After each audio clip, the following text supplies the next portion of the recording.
සුබ සන්ධ්‍යාවක් ගරුතර සංඝරත්නයන් අවසරයි. අද දින මෙම අවස්ථාව සඳහා සම්බන්ධ වී සිටින පුස්තකාල හා විඤ්ඤාපන විද්‍යාර්ථීන් අංශයේ අංශාධිපති ජ්‍යෙෂ්ඨ මහාචාර්ය එම්.කේ. වීරසිංහ ගුරු පියාණන් ඔබතුමාන් ඉතාමත් ආදරයෙන් ගෞරවයෙන් පිළිගනු ලබනවා. ඒ වගේම මේ අවස්ථාව සඳහා සම්බන්ධ වී සිටින සම්පත් දායකත්වයේ දක්වන පුස්තකාල හා විඤ්ඤාපන විද්‍යාර්ථීන් අංශයේ ජ්‍යෙෂ්ඨ මහාචාර්ය W.A. වීරසූරිය ගුරු පියාණන් ඔබතුමන්ද ඉතාමත් ආදරයෙන් ගෞරවයෙන් මේ අවස්ථාව සඳහා පිළිගනු ලබනවා. ඒ වගේම මේ අවස්ථාව සඳහා සම්බන්ධ වී සිටින පුස්තකාල හා විඤ්ඤාපන විද්‍යාර්ථීන් අංශයේ සියලුම මහාචාර්ය, ආචාර්ය, කතිකාචාර්ය සියලු දෙනාද ඉතාමත් ආදරයෙන් ගෞරවයෙන් පිළිගනු ලබනවා. ඒ වගේම අනෙකුත් අධ්‍යයනාංශ ආචාර්ය, මහාචාර්ය, කතිකාචාර්ය සියලුම දෙනාව ඉතාමත් ආදරයෙන් ගෞරවයෙන් පිළිගනු ලබනවා. ඒ වගේම කැලණිය විශ්වවිද්‍යාලයේ ආදි විද්‍යාර්ථීන් සියලු දෙනාමත් පුස්තකාල හා විඤ්ඤාපන විද්‍යාර්ථීනාංශයේ සියලුම වසරවල විද්‍යාර්ථීන් සියලු දෙනාමත් සහ අනෙකුත් අධ්‍යයනාංශයන්හි සියලුම වසරවල විද්‍යාර්ථීන් සියලු දෙනාමත් මේ වැඩසටහන ආදරයෙන් ගෞරවයෙන් පිළිගනු ලබනවා. පුස්තකාල හා විඤ්ඤාපන විද්‍යා අධ්‍යයනාංශය මගින් සිදු කරනු ලබන පුස්තකාල විද්‍යාව සංග්‍රහයෙහි 11 වන වෙළුමෙහි ආරම්භය සනිටුහන් කිරීම නිමිත්තෙන් විශ්වවිද්‍යාල විද්‍යාර්ථීන්ගේ දැනුම උදෙසා ශාස්ත්‍රීය ලිපියක් රචනා කිරීම පිළිබඳව සහ ශාස්ත්‍රීය ලිපි රචනා කිරීම පිළිබඳ මාර්ගෝපදේශයන් පිළිබඳ ඔබ දැනුවත් කිරීමට අද දිනේ මේ වැඩසටහන හරහා සිදු කරනු ලබනවා. ඉතින් පුස්තකාල හා විඤ්ඤාපන විද්‍යා අධ්‍යයනාංශයේ අවසන් වසරේ උගන්වනු ලබන නිරාශා රත්නායක ඔබට ආරාධනා කර සිටිනවා මේ වැඩසටහනේ ඉදිරි වැඩ කටයුතු කරගෙන යාම සඳහා. Dr. W.A. Veerasuriya is working at present as a senior professor in Library and Information Science, Department of Library and Information Science, University of Kelaniya, Sri Lanka. Commenced studies in 1980 at the same department, specializing in BA Honours 4 years degree in Library and Information Science. He joined as an assistant librarian at the University of Ruhuna, Sri Lanka in 1995. He worked as an assistant librarian and then as a senior assistant librarian at the University of Colombo, Sri Lanka, with effect from 1990 to 1997. Then in 1998, he joined the Department of Library and Information Science, the University of Kelaniya, as a senior lecturer. He possesses a long experience in 3 universities in Sri Lanka. Professor Veerasuriya received the Vice Chancellor's gold-plated medal for his 35 years continuous service in these 3 universities in Sri Lanka 2021. He won an ICCR scholarship for securing a master's degree in Library and Information Science from Punjab University in India in 1992. In the year 2008, Pune University in India awarded this scholar a PhD. For his credits, he has published a number of articles to local and foreign journals and presented papers to local and foreign conferences and has served as a reviewer as well as served as a chair. He has completed 2 handbooks, one in classification policy as a foreign publication and the other in classification practice as a student handbook. Professor Veerasuriya is a life member of both of the Sri Lanka Library Association as well as Sri Lanka Association for the Advancement of Science.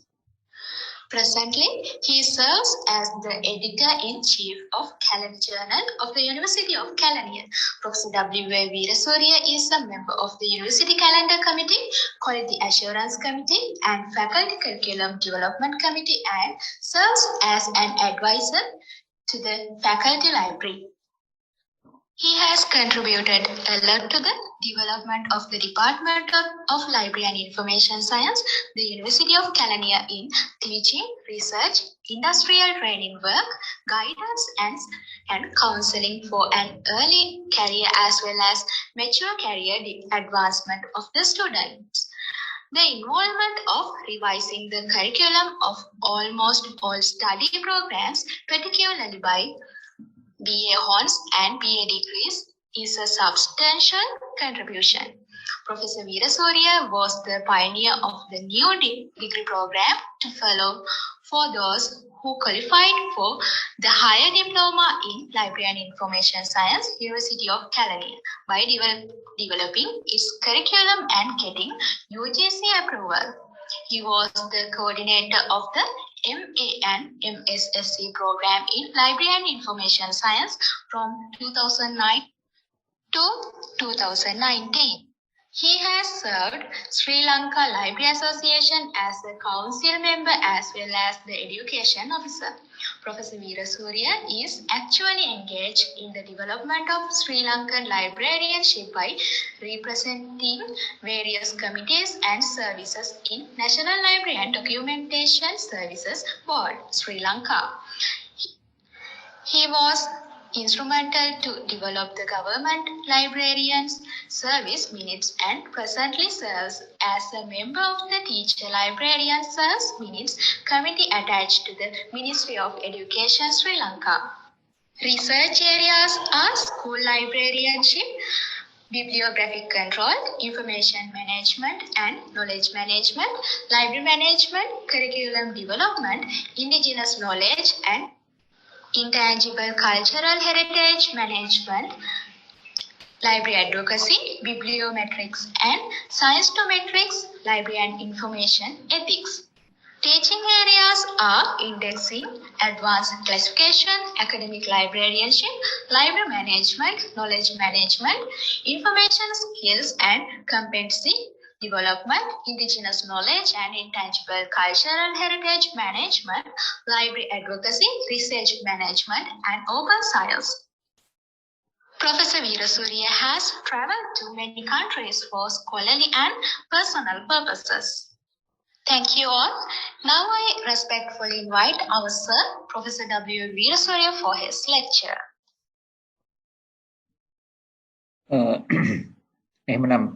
Thank you so much.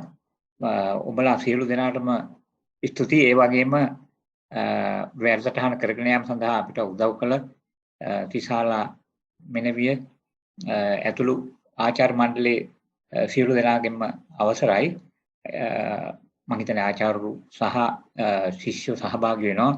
ඔබ සැමගෙන්ම අවසර පතමින් මා දේශනාව ආරම්භ කිරීමට ප්‍රථමම මා ගැන හැඳින්වීමක් කළ සහ ඉන් පෙර වැඩසටහන ආරම්භ කිරීමේදී කටයුතු කළේ දෙදෙනාටම අපගේ ප්‍රසාදය මේ වෙලාවේ පුද කර සිටිනවා.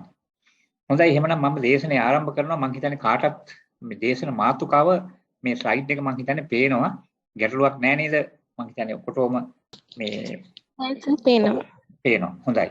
එහෙනම් අපි කරගෙන යමු. මාතෘකාව තමයි විද්වත් ලිපියක් ලිවීමේ අදහස් සහ මාර්ගෝපදේශ.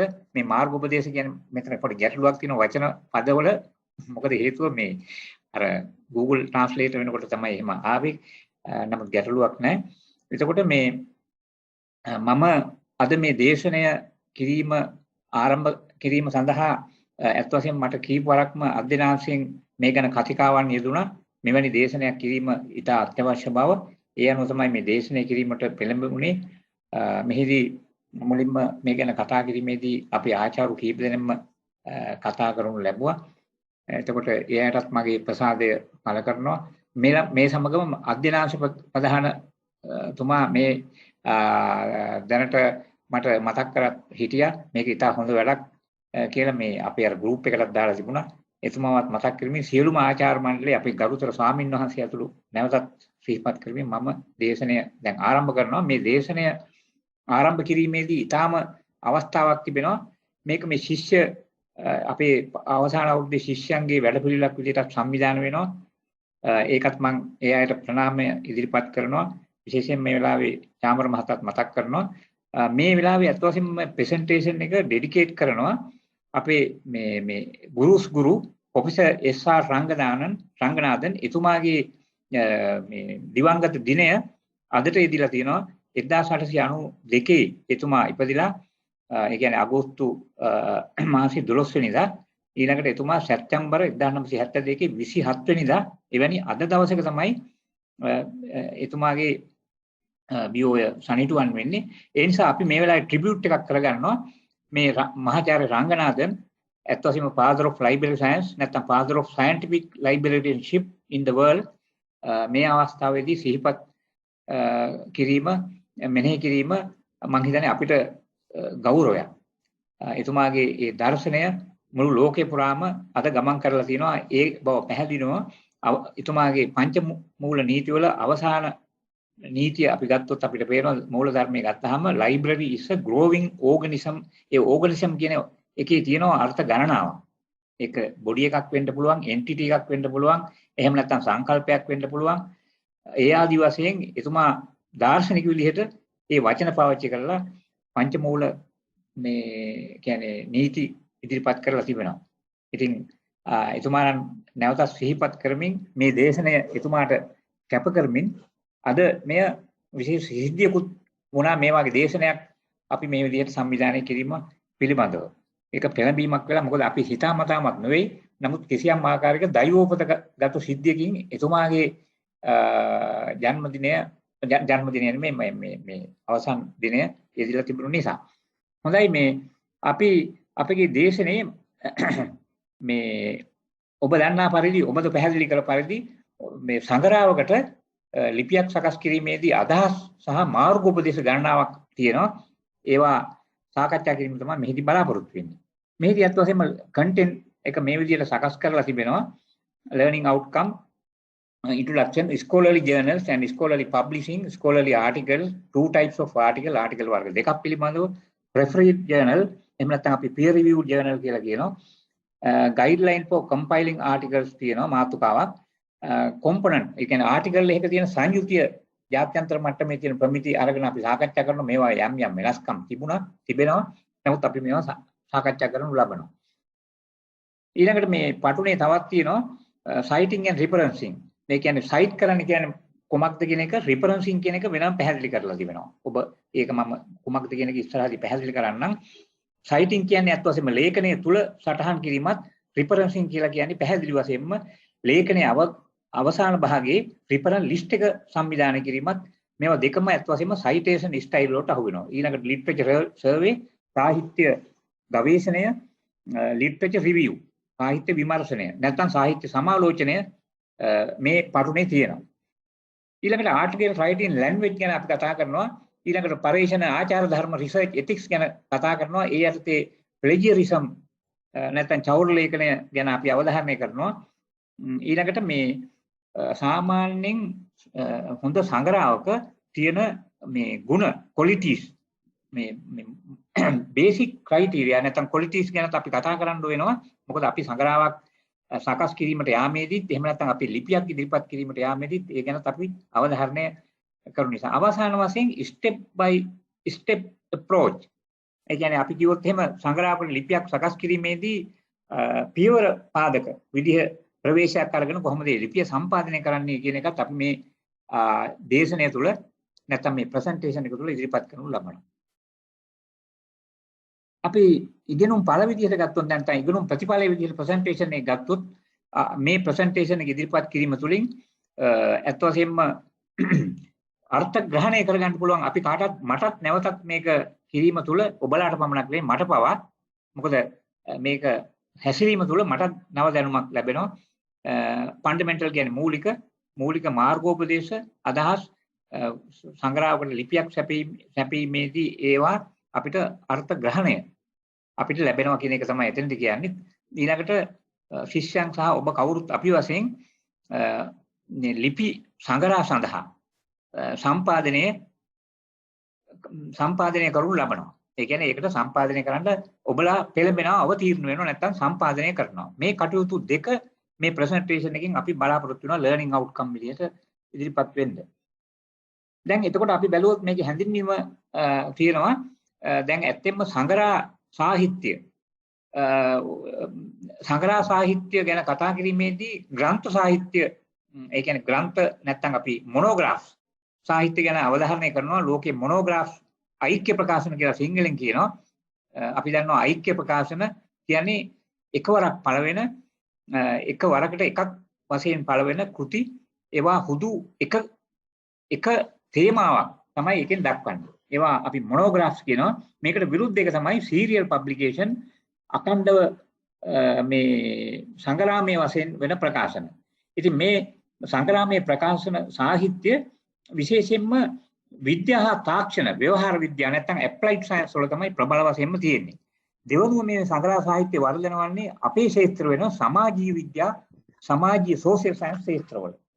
ඒ තෙවන ස්ථානය මේකට හම්බෙන්නේ කලා සහ මානව ශාස්ත්‍ර විෂයන් වලට තමයි හම්බෙන්නේ. ලෝකයේ විෂයීය සම්වර්ධනයේ අවකාශයේ බැලුවත් මේ සමාජ විද්‍යා හා තාක්ෂණ විද්‍යා සමාජ විද්‍යා හා මානව ශාස්ත්‍ර කලා විෂයන් විදිහට තමයි ලෝකයේ තවමත් සාහිත්‍ය සමස්ත සාහිත්‍ය සම්වර්ධනය සිදු වෙන්නේ.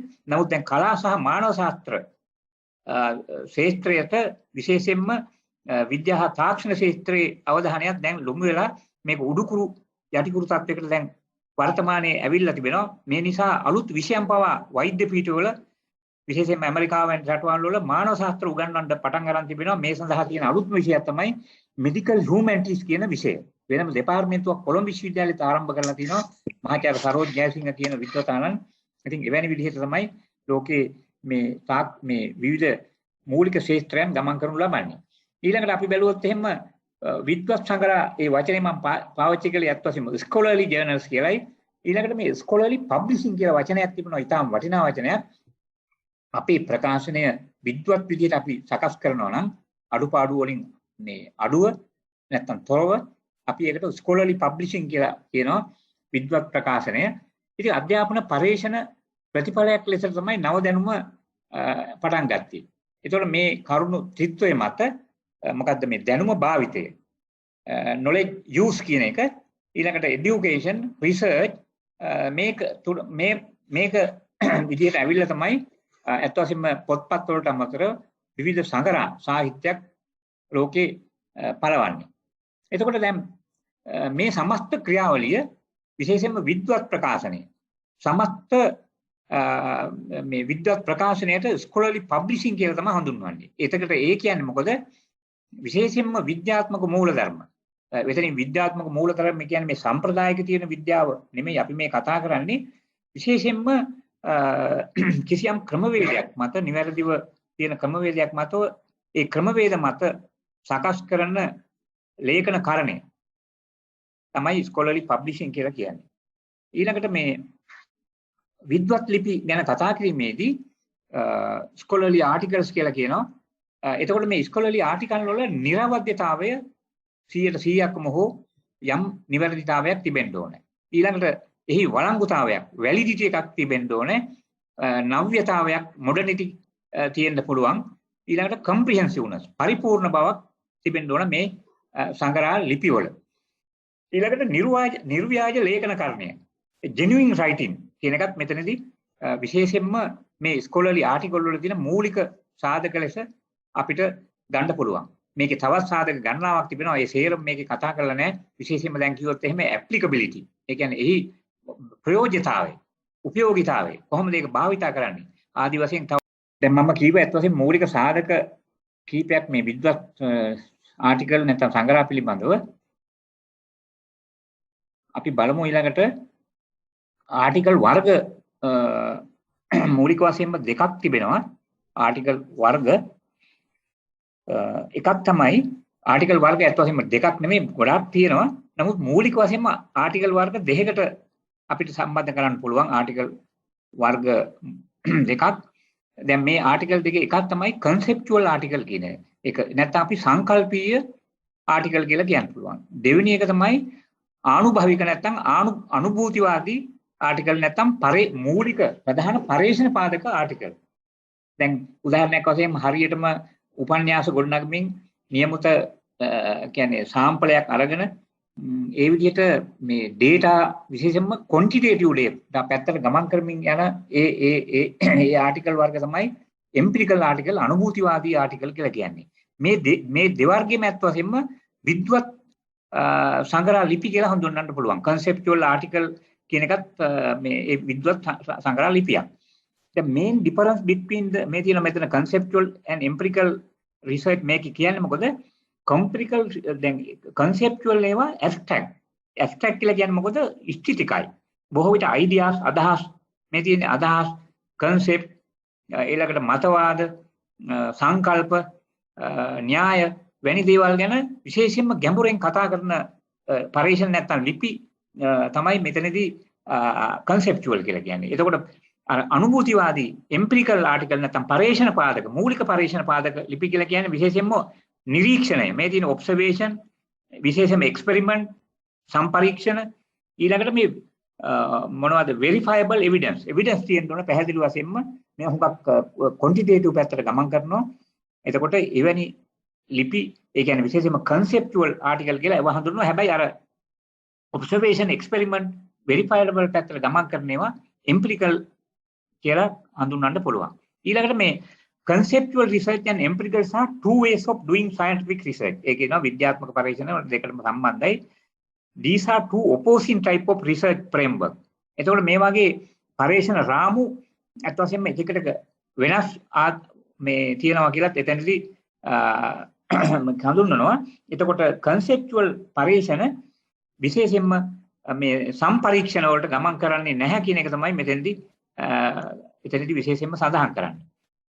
විශේෂයෙන්ම අර අනුභූතිවාදී පරීක්ෂණ මෙන්. එතකොට අනුභූතිවාදී පරීක්ෂණ ලිපියක නිතරම බොහෝ විට මේ මොකද මේ data analyze කරන වගුවක් ප්‍රස්තාර වෙන දේවල් බහුලව තියෙන්න පුළුවන්.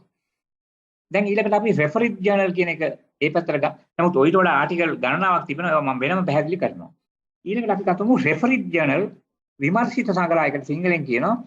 එතකොට මේ විමර්ශිත සංග්‍රහ කියලා කියන්නේ මොකද? ඒ සංග්‍රහ ලිපි බාහිර පාර්ශ්වයක් විසින් විශේෂයෙන්ම ගැඹුරු පරීක්ෂණයට ඇගීමට ලක් කරනවා නම් අපි ඒවා විමර්ශිත සංග්‍රහ කියලා කියනවා. reference journal කියලා ඉංග්‍රීසියෙන් කියනවා. මේ බාහිර පාර්ශ්වය සමහරවිට එක්කෙනෙක් වෙන්න පුළුවන්, දෙන්නෙක් වෙන්න පුළුවන්, සමහරවිට දන්න දෙන්නෙක් වෙන්න පුළුවන්, නොදන්න දෙන්නෙක් වෙන්න පුළුවන්, පිටරට කෙනෙක් වෙන්න පුළුවන්. ඒ වගේදී ප්‍රභේද තියෙනවා රිවිව් සම්බන්ධව. ඒ රිවිව් සම්බන්ධව තියෙන ප්‍රභේද සියල්ලම මම මෙහිදී සාකච්ඡා කරන්න යන්නේ නැහැ. එතකොට ඒවා peer review publication කියලා කියනවා. මේවා අත් වශයෙන්ම අපේ දැන් පුස්තකාල විද්‍යා සංග්‍රහව ඔබ විසින් කරන එකත් peer review සංග්‍රහයක්. ඇයි එහෙම කියන්නේ? හුදෙක් ඔබ විසින් දෙන හෝ ආචාර්ය මණ්ඩලය දෙන ලිපි එහෙමම පළ කරන්නේ. ඒ කවුරු හෝ විසින් කිසියම් විමර්ශනයකට ඉවැලුවේෂන් එකකට භාජනය කරලා තමයි ඒක පළ කරන්නේ. හුදු පුස්තකාල විද්‍යා සංග්‍රහවලට ලැබෙන ලිපි ඒ සැනින්ම පළ කරනවා නම් කවුරුවත් ඒක බලන්නේ නැත්නම් ඒක peer review නැත්නම් විමර්ශන සිත සංග්‍රහයක් නෙමෙයි. එතකොට විමර්ශිත සංග්‍රහ ගැඹුරු විමර්ශිත තියෙනවා, සාමාන්‍ය විමර්ශිත තියෙනවා, ආදි වශයෙන් විවිධ වර්ග තිබෙනවා. දැන් අපි බැලුවොත් එහෙම ශ්‍රී ලංකන් ජර්නල් ඔන්ලයින් සයිට් එක ශ්‍රී ලංකන් ඒ කියන්නේ මේ ජාතික විද්‍යා පදනමේ තියෙන ඔබ කවුරුත් දන්නා මේ ශ්‍රී ලංකන් ජර්නල් ඔන්ලයින් වෙබ් අඩවියට ගියාපුවාම ඒ වෙබ් අඩවියේ තියෙනවා සම්පූර්ණයෙන්ම මේ මම හිතන්නේ අපිට වෙලා මදි වෙයි අපිට ඊළඟට පස්සේ යන්න පුළුවන් මේ විමර්ශිත සංග්‍රහ විශාල ප්‍රමාණයක් තිබෙනවා මේ වෙබ් අඩවියේ මම හිතන්නේ මේ වෙබ් අඩවිය මේක ඔබට පේනව නේද මම හිතන්නේ හැම කෙනාටම පේනව නේද ළමයි පේනවනේ ඔව් සර් පේනවා ඔය තියෙන්නේ එතකොට මේක ඔබලා කවුරුත් බලලා තිබෙනවා මේකේ විශාල ශ්‍රී ලංකාවේ සංග්‍රහ ප්‍රමාණයක් මේකේ තිබෙනවා අපේ කල්යාණි සංග්‍රහ පවා තිබෙනවා මේවා ඔක්කොම විමර්ශිත සංග්‍රහ ගැඹුරු විමර්ශනයකට ලක් කරන සංග්‍රහ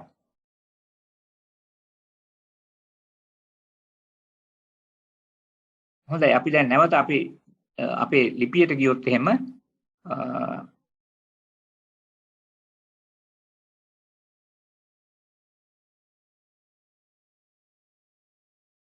අපරකින්ද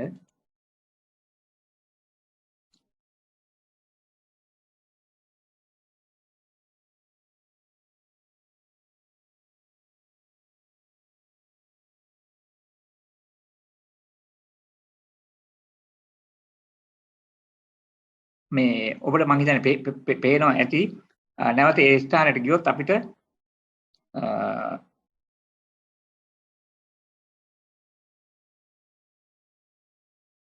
විද්වත් සංග්‍රහ දෙකක් මූලික වශයෙන් අපිට හඳුන්වන්න පුළුවන් විද්වත් සංග්‍රහ දෙකකට මූලික වශයෙන්ම ලෝකෙ තිබෙන ඒවා එකක් තමයි න්‍යායාත්මක සංග්‍රහ නැත්නම් අර conceptual ගණයේ සංගරා අනික තමයි ප්‍රායෝගික පරීක්ෂණ සංගරා.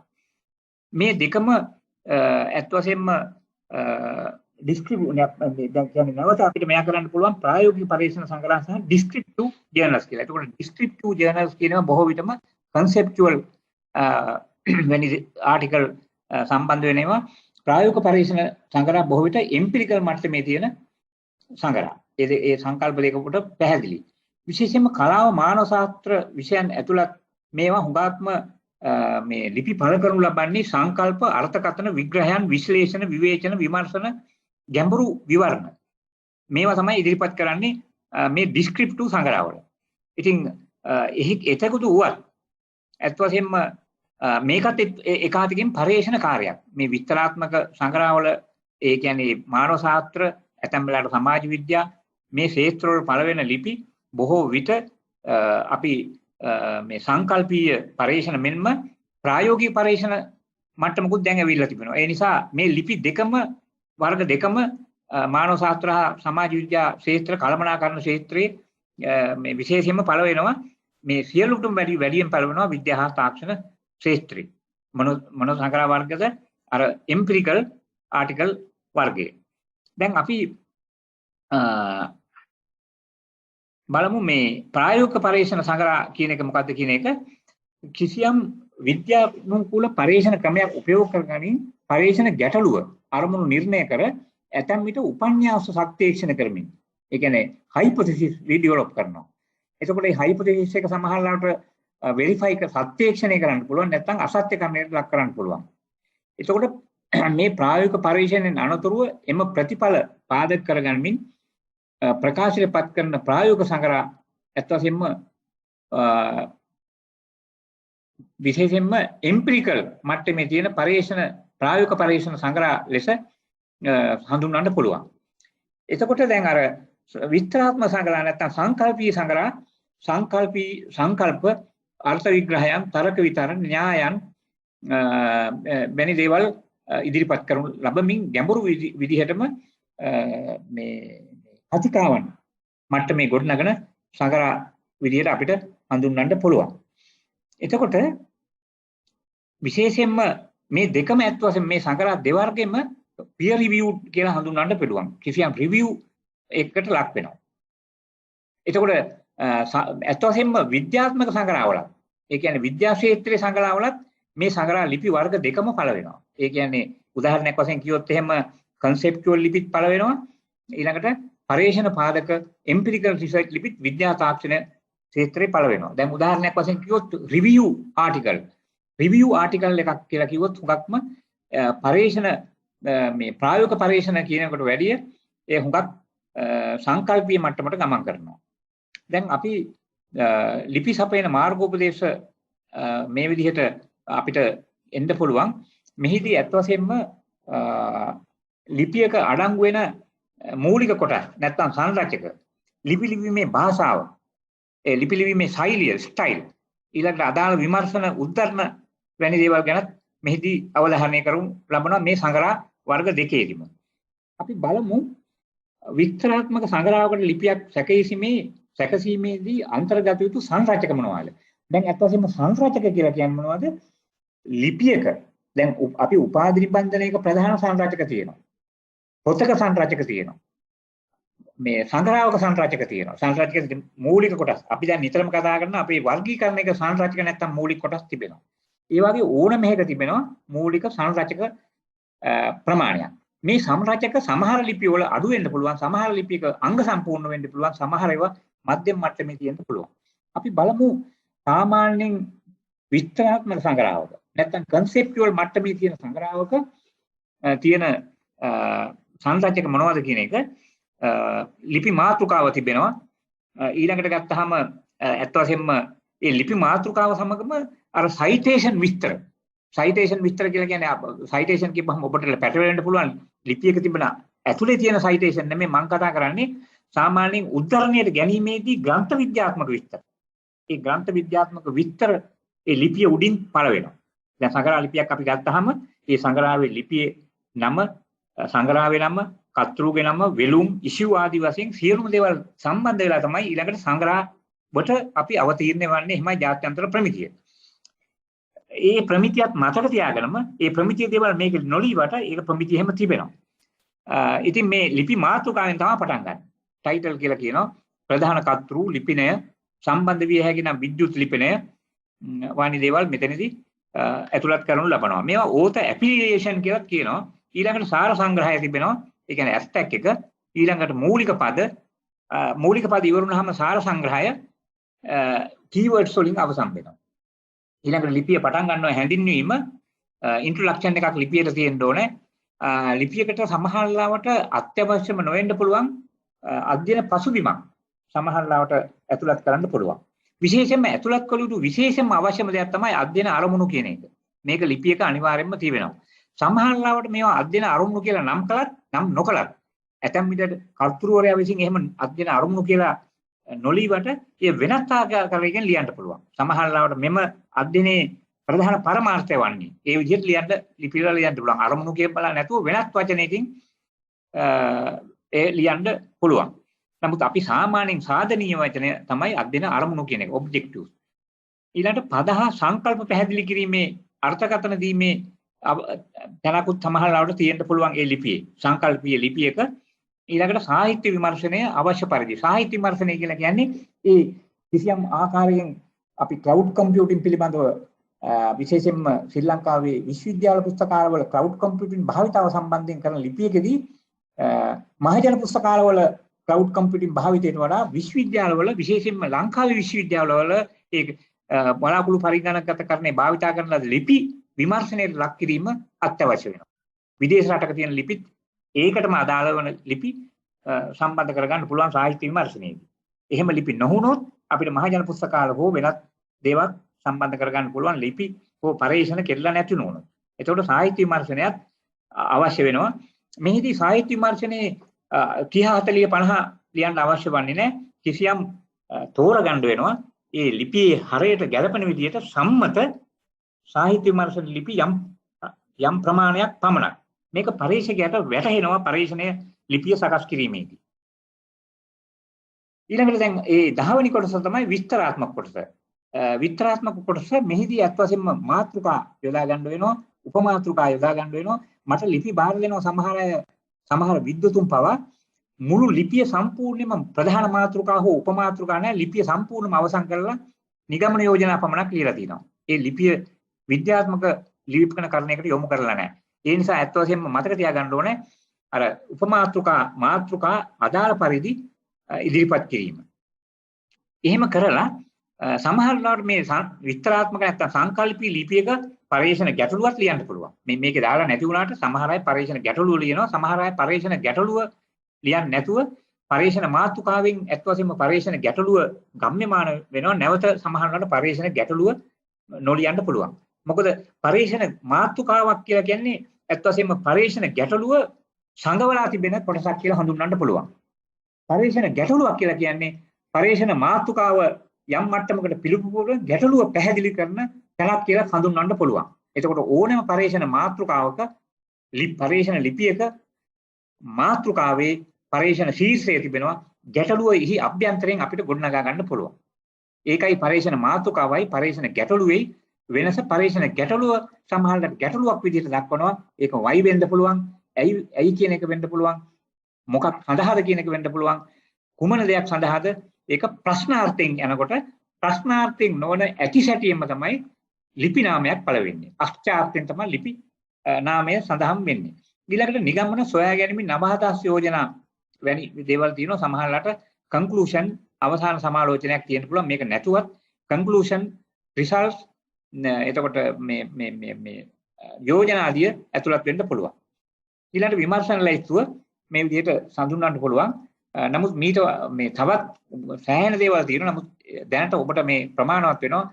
අපි වෙනම ලිපියක් ගැනීමේදී ඒවා කතා කරමු. ඊළඟට එම්පිරිකල් නැත්නම් ප්‍රායෝගික පරීක්ෂණ සංග්‍රහ ලිපියක් කියලා කියන්නේ අර data නැත්නම් අර විශේෂයෙන්ම quantitative පැත්තට ගමන් කරන උල්ලද ලිපියක් විශේෂයෙන්ම review based පැත්තට ගමන් කරනවට වැඩිය පරීක්ෂණ පාදක ලිපියක නම් ලිපි මාතෘකාව ඊළඟට කර්තෘ විස්තර සාර සංග්‍රහය මූලික පද හැඳින්වීම අධ්‍යයන පසුබිම අවශ්‍ය පරිදි අධ්‍යයන ගැටලුව තිබෙනවා නම් ඒ ගැටලුව ඊළඟට අධ්‍යයන අරමුණු උපන්‍යාසයේ බොහෝ විට තියෙන්න පුළුවන්. උපන්‍යාස ඔබ උපන්‍යාසයක් කියන එක කුමක්ද දන්නවා? variables නැත්නම් විචල්යන් එකකට හෝ දෙකකට වැඩි ප්‍රමාණවල හොඳට ගම්‍යමාන වෙන කිසියම් ආකාරයකින් පරිශ්‍රණයට බාධක කරගන්න නියාමන කෙටි මොකද්ද කෙටි සම්පීඩනය තමයි උපන්‍යාසය කියලා කියන්නේ. එතකොට ලිපි මාතෘකාවට අදාළ උපමාතෘකා මේකේ යොදනවා. ඊළඟට සංකල්ප පැහැදිලි කිරීම තියෙන්න පුළුවන්. සාහිත්‍ය විමර්ශනයක් අවශ්‍යයි. ඊළඟට පරිශ්‍රණ ක්‍රමවේදය පැහැදිලි කරන්න වෙනවා. මේ පරිශ්‍රණ ක්‍රමවේදය අත් වශයෙන්ම අර සංකල්පීය ලිපි වලටත් ඇතුළත් කරන්න පුළුවන්. මම දැකලා තියෙනවා සංකල්පීය නැත්තම් විස්තරාත්මක සංග්‍රහවලත් මේ පරිශ්‍රණ ක්‍රමවේදය එහෙම හඳුන්වලා දීලා තිබෙනවා. දැන් උදාහරණයක් වශයෙන් අපි කතා කළොත් එහෙම ජනසන්නිවේදන අධ්‍යයනාංශයෙන් කරන පරිශ්‍රණ යටතේ විශේෂයෙන්ම content analysis නැත්තම් සන්ධාර විශ්ලේෂණය නැත්තම් පටුන විශ්ලේෂණ ක්‍රමය විශේෂයෙන්ම නාට්‍යයක තියෙන අන්තර්ගතය සිනමා මේ පටයක තිබෙන අන්තර්ගත විශ්ලේෂණය සන්ධාර විශ්ලේෂණය කිරීමේදී ජනසන්නිවේදන ආචාර්යවරයෙකුට හෝ ශිෂ්‍යයෙකුට එහි පරිශ්‍රණ ක්‍රමවේදය යටතේ පරිශ්‍රණ ක්‍රමය සන්ධාර විශ්ලේෂණය හඳුන්වලා ඒක ඉදිරිපත් කරන්න පුළුවන්. ඊගොල්ලෝ සංග්‍රහණයේ නියදිය මේවා පරිශ්‍රණ ලිපියක තිබෙනවා. දත්ත විශ්ලේෂණය හා සාකච්ඡාව මෙහිදී රූප සටහන් ප්‍රස්තාර යන ආදිය ඇතුළත් කරනවා. මේ සංග්‍රහණය හා නියදියේදී අත් වශයෙන්ම සංග්‍රහණය හා නියදියේදී ඇතම් වෙලාවට ප්‍රස්තාර රූප සටහන් ඇතුළත් කරන්න පුළුවන්. ඒ හේතුව තමයි දැන් කොච්චර අපිට ප්‍රතිචාර දැක්වුවද කොච්චර පිරිමි සහ ගැහැණු කාන්තා නියෝජනය කියන්නේ අධ්‍යයන සංග්‍රහණය පිළිබඳව අර්ථකථන ටේබල්ස් වගු charts වලින් ඉදිරිපත් කරන්න පුළුවන්. ඒ chart ඉදිරිපත් කිරීමත් මෙතන දත්ත විශ්ලේෂණයේදී මූලික වශයෙන්ම කරන මේ විස්තර කිරීමත් අතර වෙනසක් තිබෙන්නේ මෙතනදී මේ ඩෙමෝග්‍රැෆි සහ සංග්‍රහණය ගැන කතා කිරීමත් නියදිය ගැන කතා කිරීමත් මෙතනදී පරිශ්‍රණ හරය නැත්තම් ප්‍රස්තුතය ගැන කතා කිරීමත් කියන එකයි මෙතනදී ඒ වෙනස්කම තිබෙන්නේ. එතකොට ඒකත් ඔබ කුමක්ද කියන එක අවබෝධ කරගන්නවා. මම එදත් කතා කළා ප්‍රතිඵල සාකච්ඡාව මේ විදිහට ඒ ලිපි විද්‍යාත්මක ලිපි වල තිබෙනවා. නිගමන යෝජනා කියන ඒවා බොහෝ විට ඇත්ත වශයෙන්ම විද්‍යාත්මක ලිපි වල ওই වචනේ පාවිච්චි කරනවා. අඩුයි සජෙෂන් කියන එක. නමුත් ඇතම් වෙලාවට කල්පනා කරන සමාජ විද්‍යාව මානව ශාස්ත්‍ර ලිපි වල මේවැනි දේවල් ඇතුළත් කරන්න පුළුවන්. බොහෝ විට විද්‍යාත්මක ලිපි වල හුඟක් ඒ කියන්නේ විද්‍යා තාක්ෂණ ශාස්ත්‍රයේ බොහෝ විටම තිබෙන්නේ නිගමන ප්‍රතිඵල නව සොයා ගැනීම. හෝ නව නිෂ්පාදන. සමහරවිට උපකරණයක් වෙනවා නම් ඒ නිෂ්පාදන උපකරණයේ තියෙන ප්‍රතිඵල සහ එවැනි තත්වයක්. ඊළඟට අවසාන සමාලෝචනයක් ලියන්න පුළුවන් අවශ්‍ය පරිදි එක නැති වෙන්නත් පුළුවන් ප්‍රතිඵල. ඒකට ප්‍රතිඵල නිගමන නිර්දේශ යෝජනා වැනි දේවල් තියෙනවා. මම එදත් පැහැදිලි කළා මේ නිර්දේශ නැත්තම් රෙකමෙන්ඩේෂන් කියලා කියන්නේ මොනවද? විශේෂයෙන්ම සැලසුම් කරණයට අහු වෙන ප්‍රතිපත්ති සම්පාදනයට අවශ්‍ය වෙන්නා වූ මූලික ඉහළ කළමනාකාරීත්වයට ඉහළ අධිකාරීන් වලට අවශ්‍ය වෙන නිර්දේශයන් කියන එක තමයි අපි රෙකමෙන්ඩේෂන් කියලා කියන්නේ. නමුත් අපි යෝජනා කියලා කිව්වොත් අපි පොදුවේ අපිට අපි කරන යෝජනා වැනි දේවල් වෙන්න පුළුවන්. එතකොට අමාත්‍යාංශ දෙපාර්තමේන්තු උසස් නිල තන්ත්‍ර වලට ප්‍රතිපත්ති තීරණ ගැනීමේදී නිර්දේශ බොහෝ විට ප්‍රයෝජනවත් වෙනවා. එතකොට නිර්දේශ විශාල ප්‍රමාණයක් ඇතුළත් කරන්නේ සංග්‍රහ ලිපියක කිසියම් විදිහට ප්‍රශස්ත නිර්දේශ ඇතුළත් කරන්න පුළුවන්. හැබැයි යෝජනා බහුල වශයෙන් ඉදිරිපත් කරන්න පුළුවන්. හැබැයි මේ යෝජනා ඇත්ත වශයෙන්ම අපි පරිශ්‍රණ ලිපියක බොහෝ විටම යෝජනා ඉදිරිපත් වෙන්නේ නැත්නම් නිගමන වන්නේ කිසියම් ආකාරයකින් මුදල් වැඩියෙන් ලබා දිය යුතුය නැත්නම් මානව සම්පත් වැඩියෙන් ලබා දිය යුතුය පරිගණක වැඩියෙන් ලබා දිය යුතු කියන යෝජනා හෝ නිගමන ප්‍රතිඵල නෙවෙයි. ඒ පරිශ්‍රණයෙන් පැහැගත්ත හරියටම ප්‍රතිඵල නිගමන පමණයි. අරවා සාමාන්‍ය දේවල් මුදල් වැඩියෙන් ලබා දෙන්න ඕන පරිගණක වැඩි පහසුකම් ලබා දෙන්න කියන ඒවා පරිශ්‍රණ ප්‍රතිඵල හෝ දේවල් නෙමෙයි. ඒවා සාමාන්‍යයෙන් ව්‍යවහාරයේ තිබෙන දේවල්.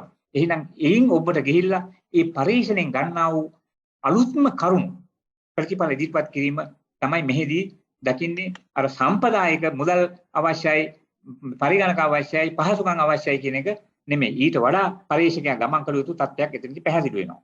මේක විද්‍යා ශාස්ත්‍රයේ තාක්ෂණ ශාස්ත්‍රයේ මානව ශාස්ත්‍ර ශාස්ත්‍රයේ සමාජ විද්‍යා ශාස්ත්‍රයේ සමාජ විද්‍යාව කියපුවම නීතිය අධ්‍යාපන විද්‍යාව කළමනාකරණයත් අහු වෙනවා.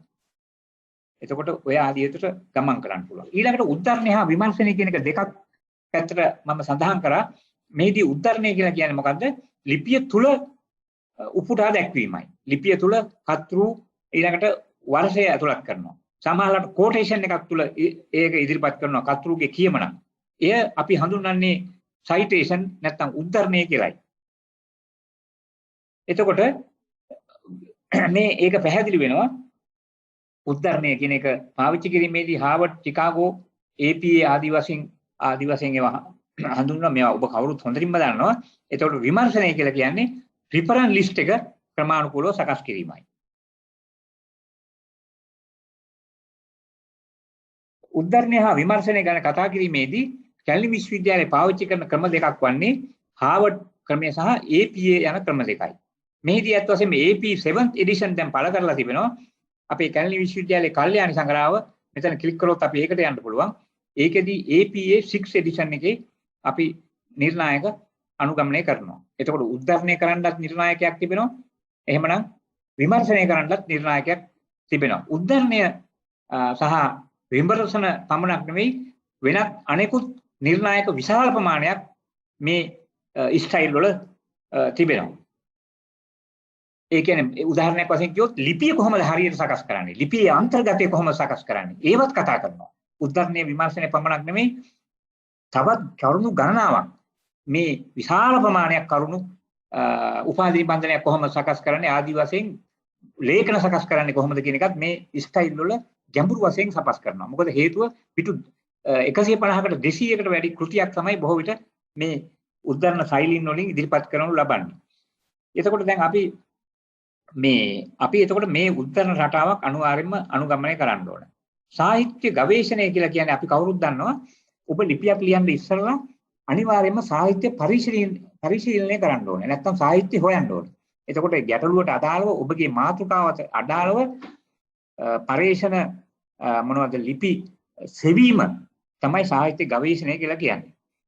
එතකොට මේ සාහිත්‍ය ගවේෂණයේදී මේ ස්ලයිඩ් එකේ ඔබට පැහැදිලි වෙනවා ඔබට කියවන්න පුළුවන් මේ දේශනයේ අවසානයේදී මේ විදිහට තමන්ගේ පරේෂණ මාතෘකාවට ගැටලුවට අදාළව සංග්‍රහ ලිපි මුද්‍රිත විද්‍යුත් ප්‍රකාශන සම්බන්ධන වාර්තා උපාධි නිබන්ධන මේවා ගවේෂණයට ලක් කිරීම කෙරෙනවා.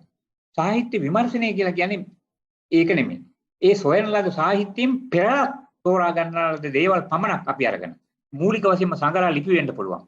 ඒවා ඇත්ත වශයෙන්ම විමර්ශනයට ලක් කිරීමයි. මෙහිදී විමර්ශනයට ලක් කිරීම ගැඹුරින් කළ යුතු වෙනවා. මේ විමර්ශන ලක් කිරීමේදී ප්‍රධාන දෙයක් තමයි පරේෂණ හිදැස යන අඳුනා ගැනීම. මේ සාහිත්‍ය විමර්ශන පාඩම වෙනම දේශනකින් කරන්න ඕනේ. නමුත් ඒකට අපි කාර්ය මදි නිසා අපි ඊළඟ කොටසට යනවා. සාහිත්‍ය විමර්ශනයේ මේ විදිහට උයන්ගොඩ මහත්මයා ඒ ගැන විග්‍රහ කරලා තිබෙනවා. ඉන්ටර්ප්‍රිටේෂන් සහ කතිකාවන් වැනි දේවල් ගොඩනගන්න වෙනවා. එතකොට එහෙමනම් පොදු පරීක්ෂකයා ඒ තියෙන සාර සංග්‍රහ එලෙසම ඉදිරිපත් කිරීමක් නෙමෙයි නැත්නම් ඇබ්ස්ට්‍රැක්ට් එලෙසම ඉදිරිපත් කරන්නේ නෙමෙයි ඉන්ටර්ප්‍රිටේෂන් සහ කතිකාවන් ඉදිරිපත් කිරීමයි.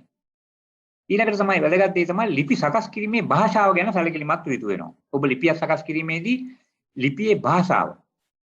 එතකොට භාෂා භාවිතය එය සිංහල ඉංග්‍රීසි භාෂා මූලික වශයෙන් අපි භාවිතා කරනවා.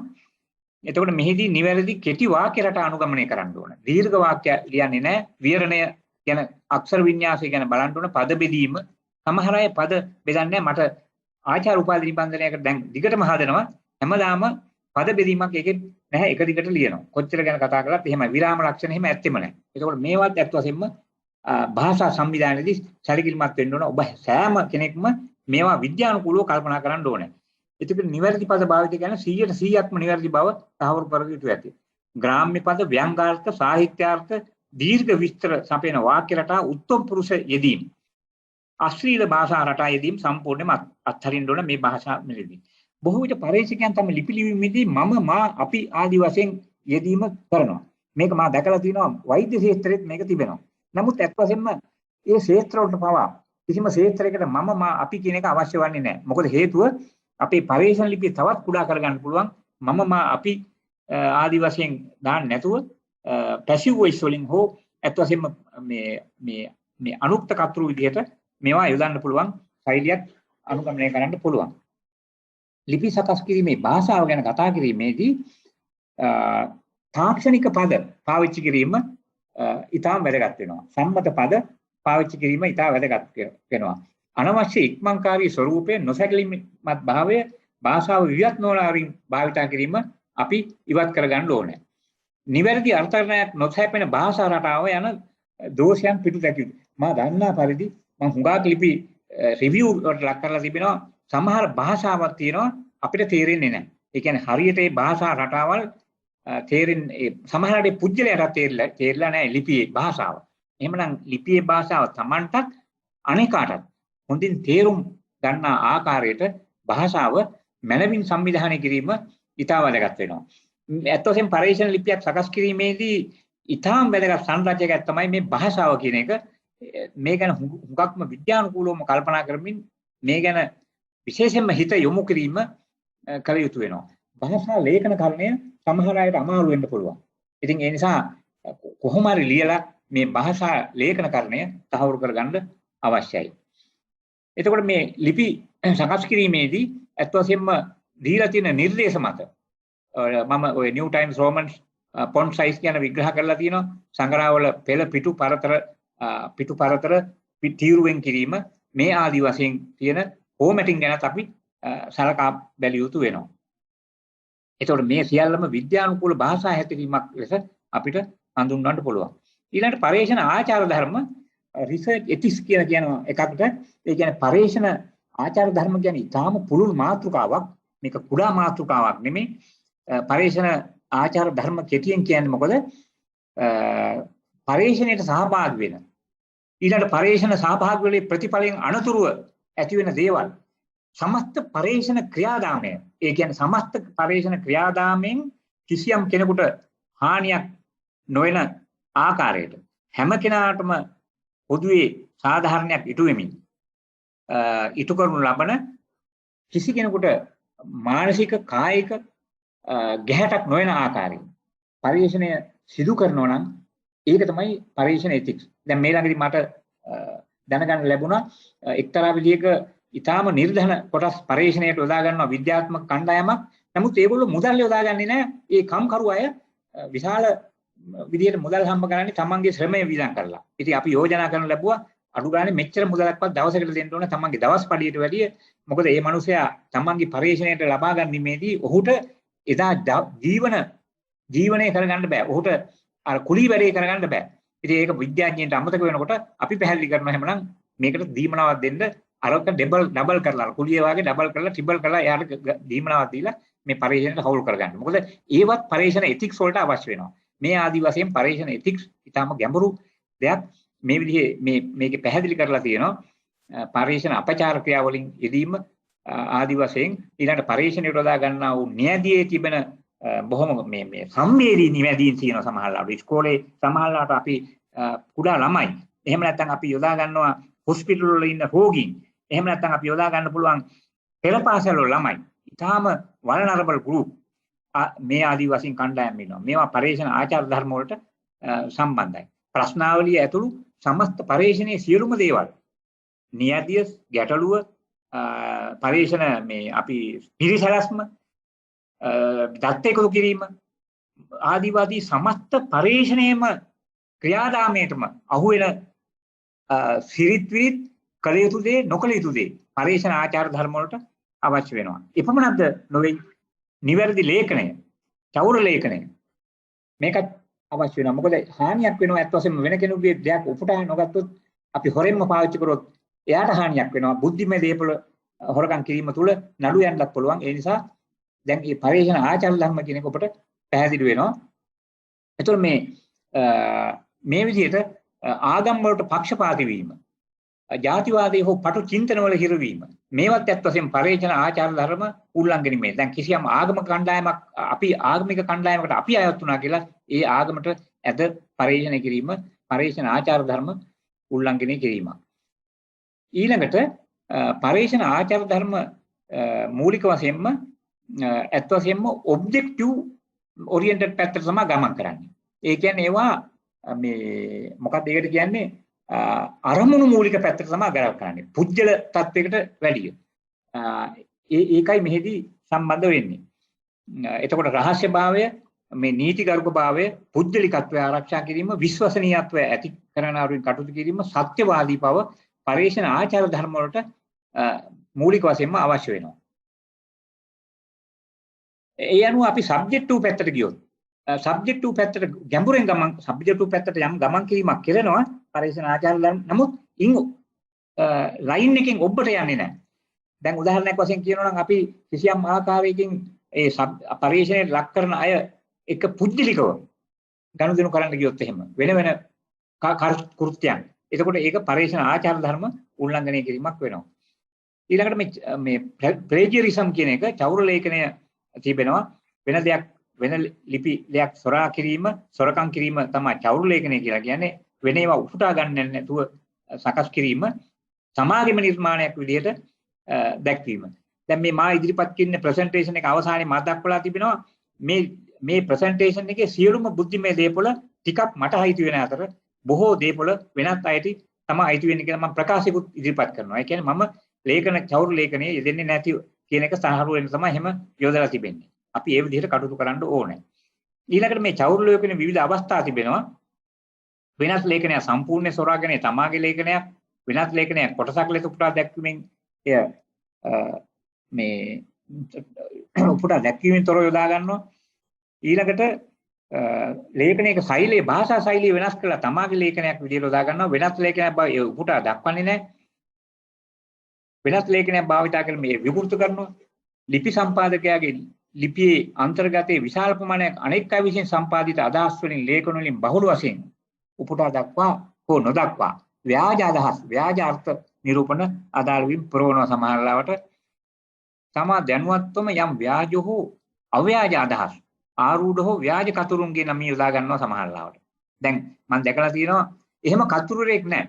නමුත් බොරු කතුරුරෙක් දාලා ලිපියක නමක් දාලා පරේෂණයක් කියලා දාලා අන්න ඒ වාගේ චෞර ලේඛනේ යෙදෙනවා. ඉතින් මේ ආචාර උපාධින නිබන්ධනයක් අගය කරන ඉවැලුවේට් කරන ආචාර්යවරයාට මේක අහු නොවෙන්න පුළුවන්. එයා ගැඹුරෙන් බැලුවොත් එහෙම එවැනි ව්‍යාජ අවස්ථාවන් හම්බෙලා උපාධි නිබන්ධන ෆේල් වෙච්ච අවස්ථාවක් තිබෙනවා.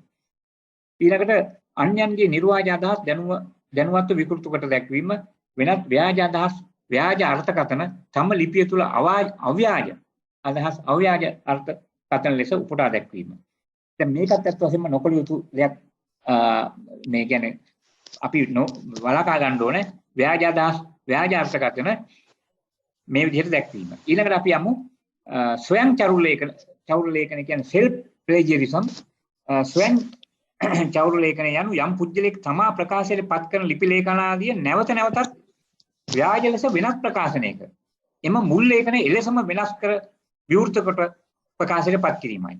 මේක ඇත්ත වශයෙන්ම self plagiarism කියලා හඳුන්වනවා. දැන් උදාහරණයක් වශයෙන් මගේ ලිපියක් මම අලුත් ලිපියක් විදිහට මම පළ කරනවා ඇමරිකාවේ සංග්‍රහාවට. මේ ලිපිය නමුත් ලංකාවේ සංග්‍රහාවක පළ කරලා තිබෙනවා.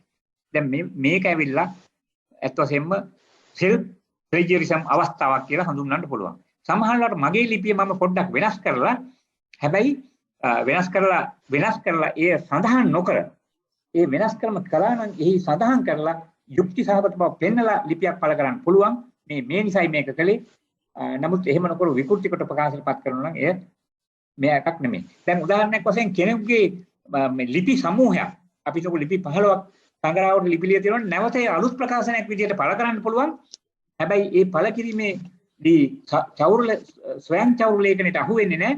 ඒ පළ කිරීමේ අරමුණ හොඳට පැහැදිලි කරනවා නම් උදාහරණයක් වශයෙන් මේ ලිපි ලේඛන තැන් වල තිබෙනවා. ඒතකොට මේවා එක ලේඛනයකට අරගෙන මේක එක ප්‍රකාශනයකට අරගෙන මම මේ අහවල් ලිපි වල කියලා ඒවා උදාහරණයක් පෙන්වමින් ඒව කරපුවාම ඒවා ස්වයං චෞර ලේඛනයට අහු වෙන්නේ නැහැ. මොකද එය ප්‍රකාශන විදිහේ තියෙන දෙයක් පමණයි. මොකද ළමයින්ට හෝ අන්තර්ජාල ගත කරන්න හෝ ඒ අවශ්‍යතාවය අනුවයි ඒක කූට ලේඛනයක් නෙමෙයි. දැන් ඔබට තේරෙනවා එහෙමනම් මේ ස්වයං චෞර ලේඛනයේදී තියෙන තත්වයන්. ඔය ස්වයං චෞර ලේඛනයේ තවත් විකාශ තිබෙනවා. ඊළඟට නිවැරදි හා සිත් ගන්නා ශෛලියක් තිබෙන්න ඕනේ. සංග්‍රහයේ ලිපිය මුල සිට බැලීමේදී ඒ සිත් ගන්නා ශෛලිය. මේක සමහරවිට මට දකින්න එකක් තමයි ලිපි බලපුවාම සමහරවිට සිත් ගන්නා ශෛලිය, ආකර්ෂණීය ශෛලිය සම්පූර්ණයෙන් බිඳිලා. බලපුවාම බලන කෙනාට නීරසයි. ඒක එහෙම වෙන්න බෑ. ඒ නිවැරදි සිත් ගන්නා ශෛලිය මේක එම්පිරිකල් පරේෂණ පාදක ලිපියකත් මේක තියෙන්න ඕනේ. සංකල්පීය ලිපියකත් මේක තියෙන්න ඕනේ. පරිශන පාදක ලිපියත් නිවැරදි හා සිත් ගන්නා ශෛලියක් නැති වුණොත් ඒ ෆ්ලෝ එක කැඩුනොත් එතන ගැටලුවක් වෙනවා. විද්‍යානුකූල බව. එතකොට සියලුම සංරචක සාර සංග්‍රහයේ මූලික පද මේවා ක්‍රමානුකූලව ඉදිරිපත් කිරීම රූප සටහන් ලේඛන ප්‍රස්තාර අවශ්‍ය පරිදි ඉදිරිපත් කිරීම මෙහිදී විද්‍යානුකූල බවට හඳුන්වන්න පුළුවන්. ඊළඟට ජාත්‍යන්තර ප්‍රමිති ගැන කතා කිරීමේදී විශේෂයෙන්ම දියුණු රටවල ඇමරිකාව, චීනය, ජපානය වැනි සංග්‍රහවල විද්වත් සංග්‍රහ බොහෝ විට ජාත්‍යන්තර ප්‍රමිතීන් අනුව සකස් කරනවා. අපි ලංකාවෙත් ඒවා එහෙම කරනවා. විශේෂයෙන්ම වෛද්‍ය සංග්‍රහ, වෛද්‍ය පීඨ සංග්‍රහ වැනි දේවල් ඒ විදිහට සකස් කරනවා. දැන් මේවා මේ වෙබ් ඔෆ් සයන්ස් දත්ත සංචිතේ පළ වෙනවා. මේ වෙබ් ඔෆ් සයන්ස් වල තියෙන එක නිර්ණායකයක් තමයි කාල රාමුවේ අඛණ්ඩතාවය. මේ කාල රාමුවේ අඛණ්ඩතාවය කියන ජාත්‍යන්තර ප්‍රමිතියක් ඒ කියන්නේ සංග්‍රහව අවුරුද්දකට සාමාන්‍යයෙන් 4ක්වත් ගහන්න ඕන කියන එක තමයි ජාත්‍යන්තර ප්‍රමිතිය. නමුත් වෙළුම් ඉෂුව 4ක් අපි ඉෂුව කියලා කියන්නේ දැන් වෙළුම කියලා කියන්නේ වර්ෂය, ඉෂුව කියලා කියන්නේ සංග්‍රහවක වර්ෂයකට කොච්චර ඉෂුව නිකුත් කරනවද කියන එක. දැන් සාමාන්‍යයෙන් ජාත්‍යන්තර සම්මතය තමයි සංග්‍රහවක වෙළුම පළවෙනි වෙළුම නම් ඒකේ 4ක් ගහන්න ඕනේ. නමුත් අපිට දැන් කියන නිර්ණායක සාමාන්‍ය නිර්ණායක තමයි අවම 2ක්වත් තිබෙන්න ඕනේ. එතකොට සංග්‍රහවක වෙළුම පළවෙනි වෙළුම පළවෙනි ඉෂුව එක කියලා කිව්වොත් එය ප්‍රමිතියට අහු වෙන්නේ නැහැ. එහෙනම් පළවෙනි ඉෂුව එක ඊළඟ මාස 6 දෙසැම්බර් වෙනකොට හරි නැත්නම් ඊළඟ මාසේ 6 හිට වෙනකොට දෙවෙනි ඉෂුව එක නිකුත් කරන්න ඕනේ. එහෙමනම් අවුරුද්දකට ඉෂුව 2ක් කලාප 2ක් පළවෙනි වෙළුම් සංග්‍රහයක් අපි ආරම්භ කරන්න ඕනේ. එතකොට අපේ සංග්‍රහවල වෙළුම් කියන එක පමණක් ලියලා බෑ. එතකොට වොලියුම් 1, වෙළුම 1, ඉෂුව අංක 1, වෙළුම 1, ඉෂුව අංක 2, වෙළුම 1, ඉෂුව අංක 4 ආදී වශයෙන් මේ 4ක් ගහනවා නම් ඒවා සඳහන් කරන්න ඕන පැහැදිලි වශයෙන්ම. ඒක ජාත්‍යන්තර ප්‍රමිතියට අහු වෙනවා. ඊළඟට ජාත්‍යන්තර ප්‍රමිති ගැන කතා කිරීමේදී අවම වශයෙන් ලිපි 5ක්වත් අවම වශයෙන් හොඳ සංග්‍රහක තියෙන්න ඕනේ. අවම වශයෙන් සංග්‍රහ ලිපි 2ක් 3ක් තිබුණොත් ඒ ජාත්‍යන්තර ප්‍රමිතියට අහුවන්නේ නැහැ. ඊළඟට ජාත්‍යන්තර ප්‍රමිති ගැන කතා කිරීමේදී ගුණාත්මක පරිශ්‍රණයේ සංග්‍රහවක තියෙන ගුණ ගැන කතා කළොත් මේක අපි කවුරුත් දැනගත යුතු වෙනවා. එකක් තමයි පළවෙනි එක අපිට ගන්න පුළුවන් peer review process. අර මම කියපු එක මොකද්ද? මේක රිවිව් වලට ලක් කරන්න ඕනේ. සම විමර්ශිත ඒ කියන්නේ කවුරු හරි මේක ඉවැලුවේට් කරන්න ඕනේ. බාහිර පාර්ශවයක් වශයෙන්. ඕ අභ්‍යන්තර ආචාරුන් හරි කවුරු හරි විද්වතුන් මේ විමර්ශනයට ලක් කරන්න ඕනේ. එවැනි සංග්‍රහයක් මේ good හොඳ සංග්‍රහයක් කියලා කියනවා. ඊළඟට මේ තියෙන්නේ some basic criteria of qualities of a good journal. දැන් අපි බලමු excellency of the editorial board. එතන කියන්නේ සංස්කාරක මණ්ඩලයේ ප්‍රවීණයන් සිටීම. ඒතකොට සංස්කාරක මණ්ඩලයේ හොඳ ප්‍රවීණයෝ ඉන්න ඕනේ. අධ්‍යක්ීම් සරබහර හොඳට එඩිටෝරියල් ගැන අවබෝධයක් තිබෙන එඩිටෝ කියන්නේ සංස්කරණ පිළිබඳ විචක්ෂණයක් තියෙන අය. ඊළඟට recognize publisher වෙනවා නම් හොඳයි. දැන් අපි කැලණි විශ්වවිද්‍යාලයේ recognize publisher. ඊළඟට අනික තමයි මේ visibility. එය මේ අනිත් අයට මේ පේන්න තිබීම visibility ඒක visible දෘශ්‍යතාවය මේදී මේ සංග්‍රහවලට වෙබ් අඩවියක් තිබෙන්න ඕනේ. ජාත්‍යන්තර ප්‍රමිතිය නම් වෙබ් අඩවියක් තිබෙන්න ඕනේ. ඊළඟට පැරණි ලිපි මේකේ පැරණි ලිපි මේකේ තියෙන්න ඕනේ. පැරණි ලිපි ඒ කියන්නේ ආකයිව්ස් තියෙනවා නම් තමයි ඒ පිළිගන්නේ. ආකයිව්ස් නැතුව තියෙනවා නම් එකක්වත් ජාත්‍යන්තර සහ ලෝකල් ප්‍රමිතියටවත් අහු වෙන්නේ නැහැ. ඒකට මේ විශ්වවිද්‍යාලයේ මේ මව්පිටුවේ වෙබ් අඩවියේ මේ සංග්‍රහවට දීලා තියෙන තැන සමහරවට ගැන කල්පනා කරනවා. ඊළඟට මේ සංග්‍රහයේ මූලික අරමුණු පරමාර්ථ සහ විෂය පතය මේවට කොච්චර සබ්ජෙක්ට් එක සම්බන්ධ වෙනවද කියන එක. දැන් පුස්තකාල විද්‍යා සංග්‍රහයක් නම් ඒ සංග්‍රහයේ අරමුණු ඒ විදිහට ගමන් කරනවාද? ආදි වශයෙන් ඒකත් තවත් ගුණයක්. තව ගුණයක් තමයි journal format, article format, style, guideline, policies, instruction to authors. ඒ කියන්නේ මේ කතුරුන්ට මේ ලිපි ලියන කතුරුන්ට තියෙන්න ඕනේ මේ ගයිඩ්ලයින් සකස් කරලා. දැන් අපේ පුස්තකාල විද්‍යාව ළමා පුස්තකාල විද්‍යාව සංග්‍රහය වුණත් පිටුවක් වෙන් කරලා තියෙනවා.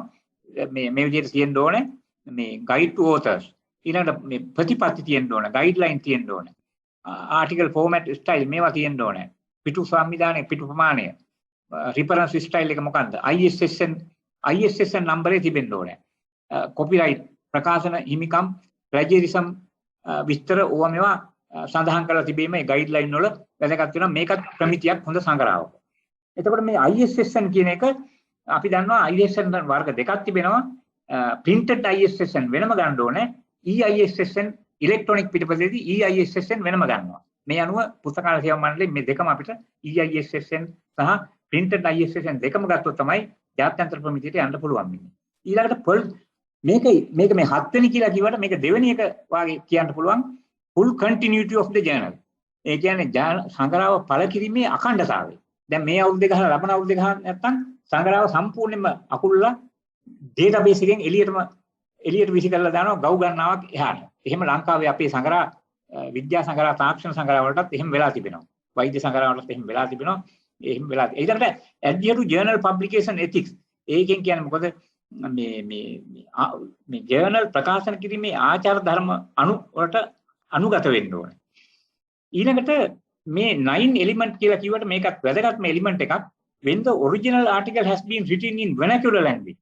vernacular කියන්නේ ආරම්භක නැත්තම් මුල් ලිපිය දේශීය භාෂාවකින් පළවීමේදී උදාහරණයක් වශයෙන් අපි සිංහලෙන් භාෂාව ලිපිය සකස් කිරීමේදී එහි its title ඒ කියන්නේ ලිපි නාමය කර්තෘන්ගේ විස්තර ඊළඟ කර්තෘන්ගේ ඒ ඇෆිලියේෂන් කියන්නේ විශ්වවිද්‍යාල හරි කොහරි රාජ්‍ය ආයතනයක් හෝ පුද්ගලික ආයතනයක් වෙන්න පුළුවන් මේවා සහ සාර සංග්‍රහය සහ කීවර්ඩ්ස් මෙන්න මේ ටික අනිවාර්යෙන්ම මොනවද තියෙන්න ඕනේ ඉංග්‍රීසි භාෂාවෙන්.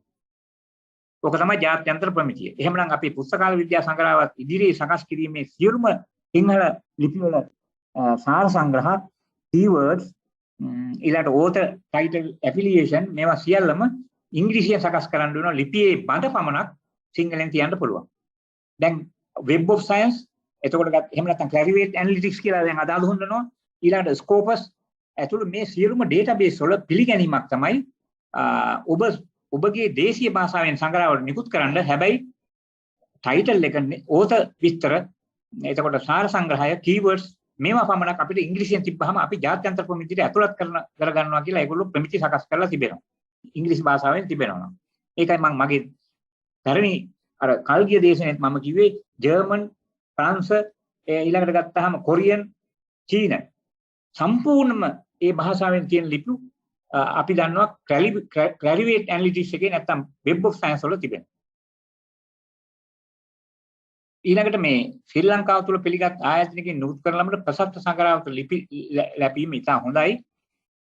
එතකොට ඊටාම ප්‍රසස්ත වන්නේ පිළිගත් සංග්‍රහයකට ලිපි සැපීමයි.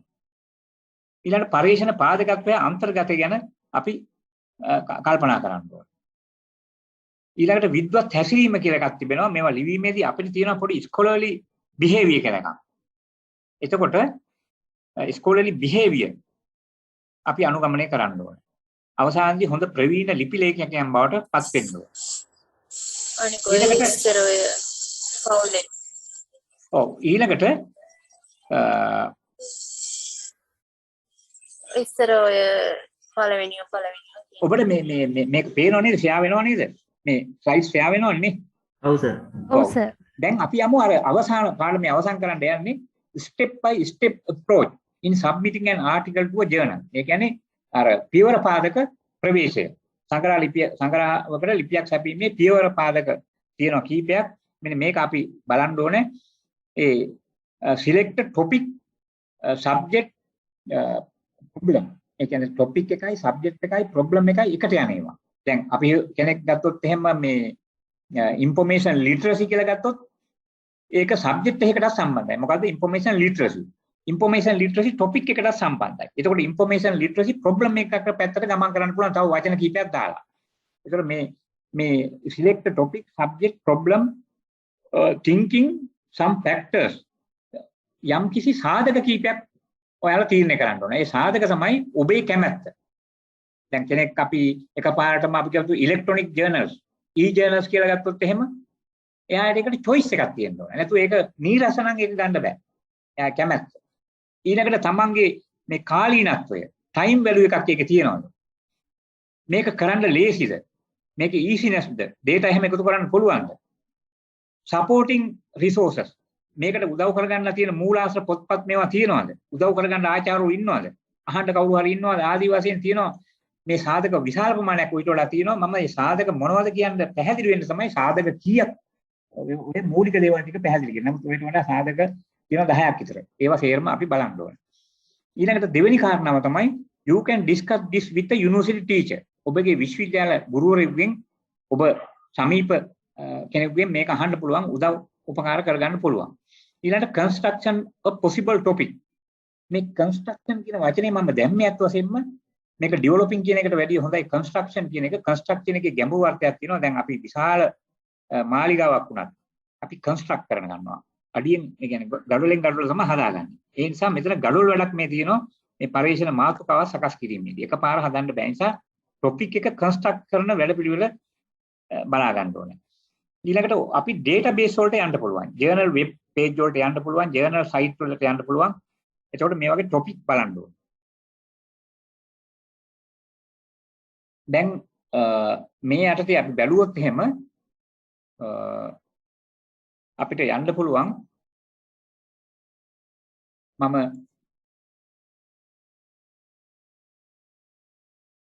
මොකද්ද මේ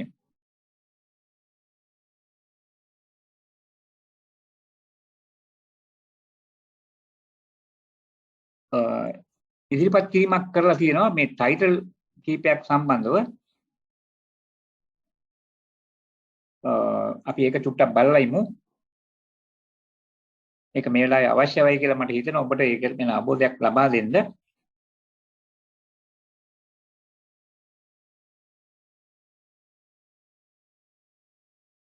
තප්පරයක්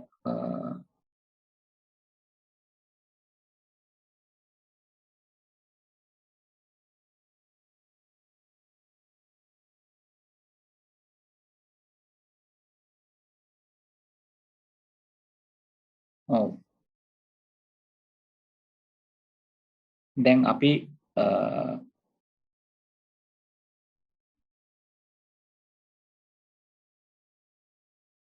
දැන් මම හිතන්නේ ඔබට පේනවා ඇති මේ සයිට් එක මේක පේනව නේද කාටද? ඔව් සර් පේනවා. දැන් බලමු අපි මේ තියෙන්නේ ඇත්තටම මේ 2021 සංග්‍රහ වලට ගිහිල්ලා මම මේ 2021 පළ වෙච්ච සංග්‍රහ ලිපි කීපයක් අපිට තේරෙන විදිහට අරගෙන මේ ඉදිරිපත් කරන්න. මේක හරිය සරලයි බලන්න මේ ජාත්‍යන්තර සම්මත සංග්‍රහවකින් තමයි ගත්තේ. මේ බලන්න මේ development and validation of measuring instrument for digital library maturity. දැන් මේ කියන්නේ මොකද? digital library maturity. ඒ කියන්නේ digital library එකක් maturity කියලා කියන්නේ මොකද?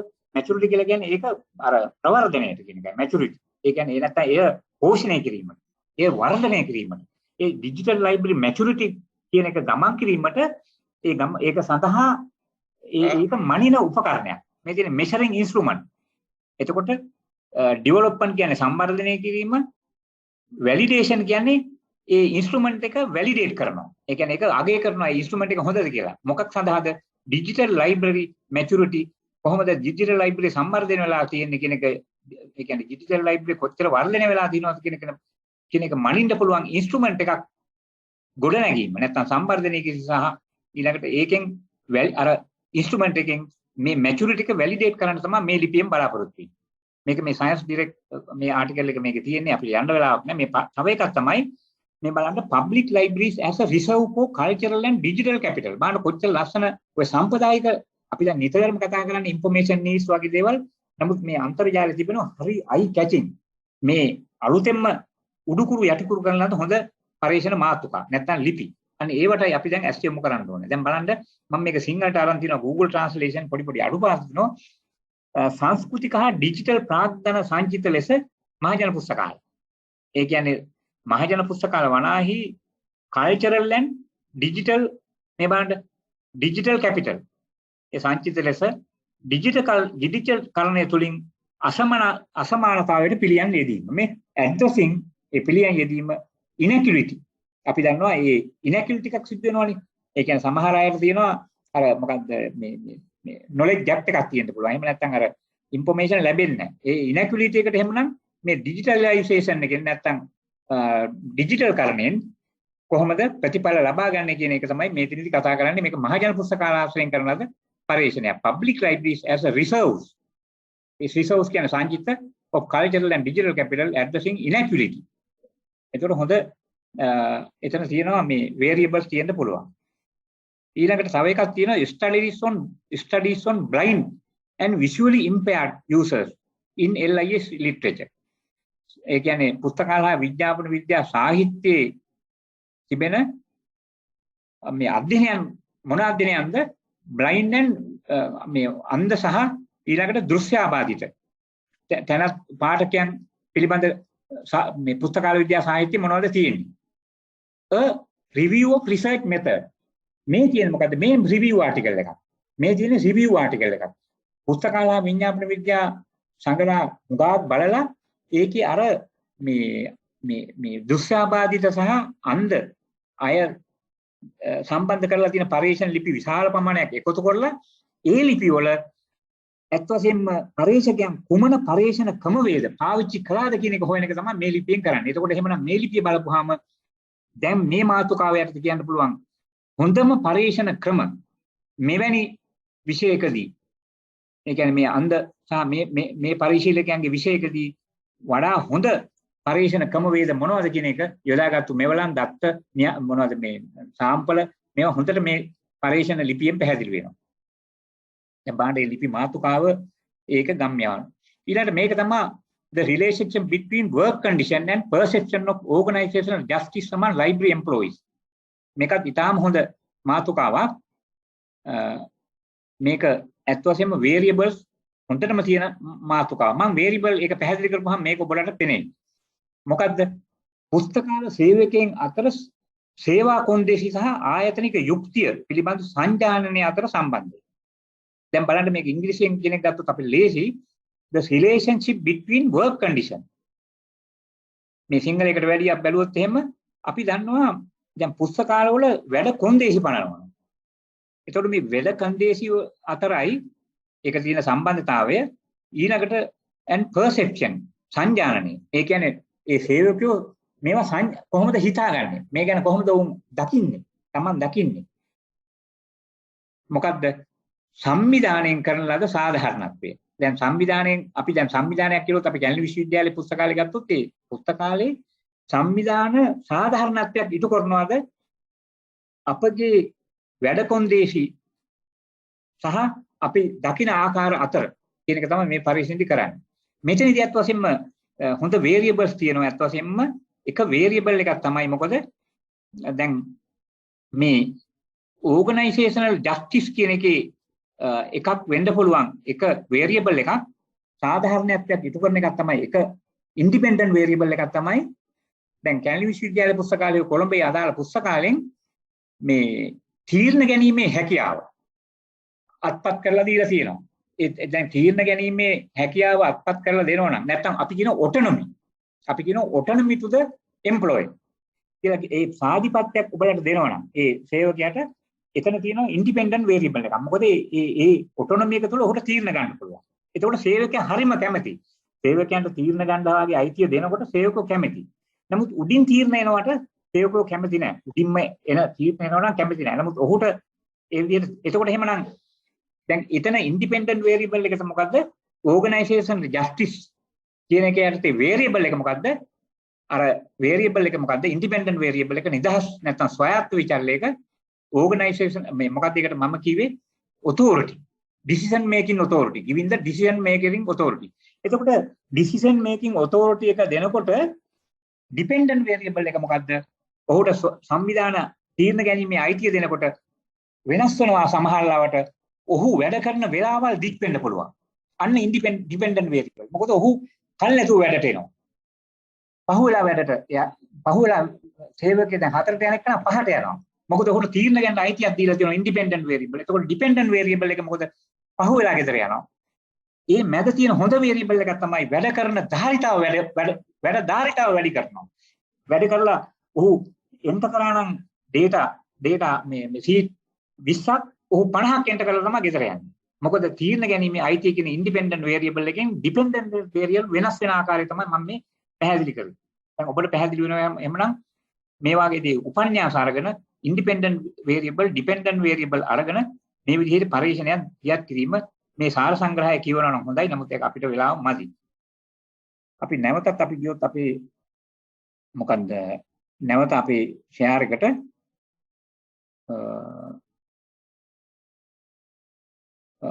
අපි යමු. දැන් දේශනය මේ අපිට අවසන් කරන්න පුළුවන්. මම හිතන්නේ නැවතත් ඔබට පේනවා ඇති කියලා හිතෙනවා. පේනවනේ? ඔව්. දැන් අපි මම හිතන්නේ මම කියපු එක වැටහුණා ඔබට ඉන්ඩිපෙන්ඩන්ට් වේරියබල් එකක් කියන්නේ මොකද්ද? ඩිපෙන්ඩන්ට් වේරියබල් එකක් කියන උදාහරණ අරන්ම මම පැහැදිලි කළා. ඊළඟට මේ ඒ නිසා ඔබට පැහැදිලි සේවකයන්ගේ තීරණ ගැනීමේ අයිතිය ලැබවීම ඉන්ඩිපෙන්ඩන්ට් වේරියබල් ඊළඟට ඩිපෙන්ඩන්ට් වේරියබල් කොහොමද ඒවා වෙනස් වෙන්නේ? ඒවා නිකම් ඒවා වේරියේට් වෙන විදිහට පැහැදිලි කළා. පැහැදිලි සරල අර්ථ නිරූපණයක් අරගෙන. දැන් බලමු අපි මේ මොකද්ද? think in what journal you will publish. එතකොට අර ජර්නල් ක්වොලිටි බලලා කොයි සංග්‍රහයේද පළ කරන්න කියන එක ඊළඟට ටයිම් මැනේජ්මන්ට්. කාල කළමනාකරණය හරි අවශ්‍යයි. මේ ලිපිය කොහොමද ලියන්නේ? කොච්චර අපිට දවසකින් කියන්න බෑ ලිපියක් මාසයක් විතර ගමන් මේ අවශ්‍යයි සමහරවට මේකත් අවශ්‍යයි. ඊළඟට මේ select the type of article like full article or short communication. දැන් ආටිකල් වර්ග ගණනාවක් තිබෙනවා. එකක් තමයි full article, full research article. තව එකක් තමයි short communication. මම ගිය සැරේ පැහැදිලි කළා.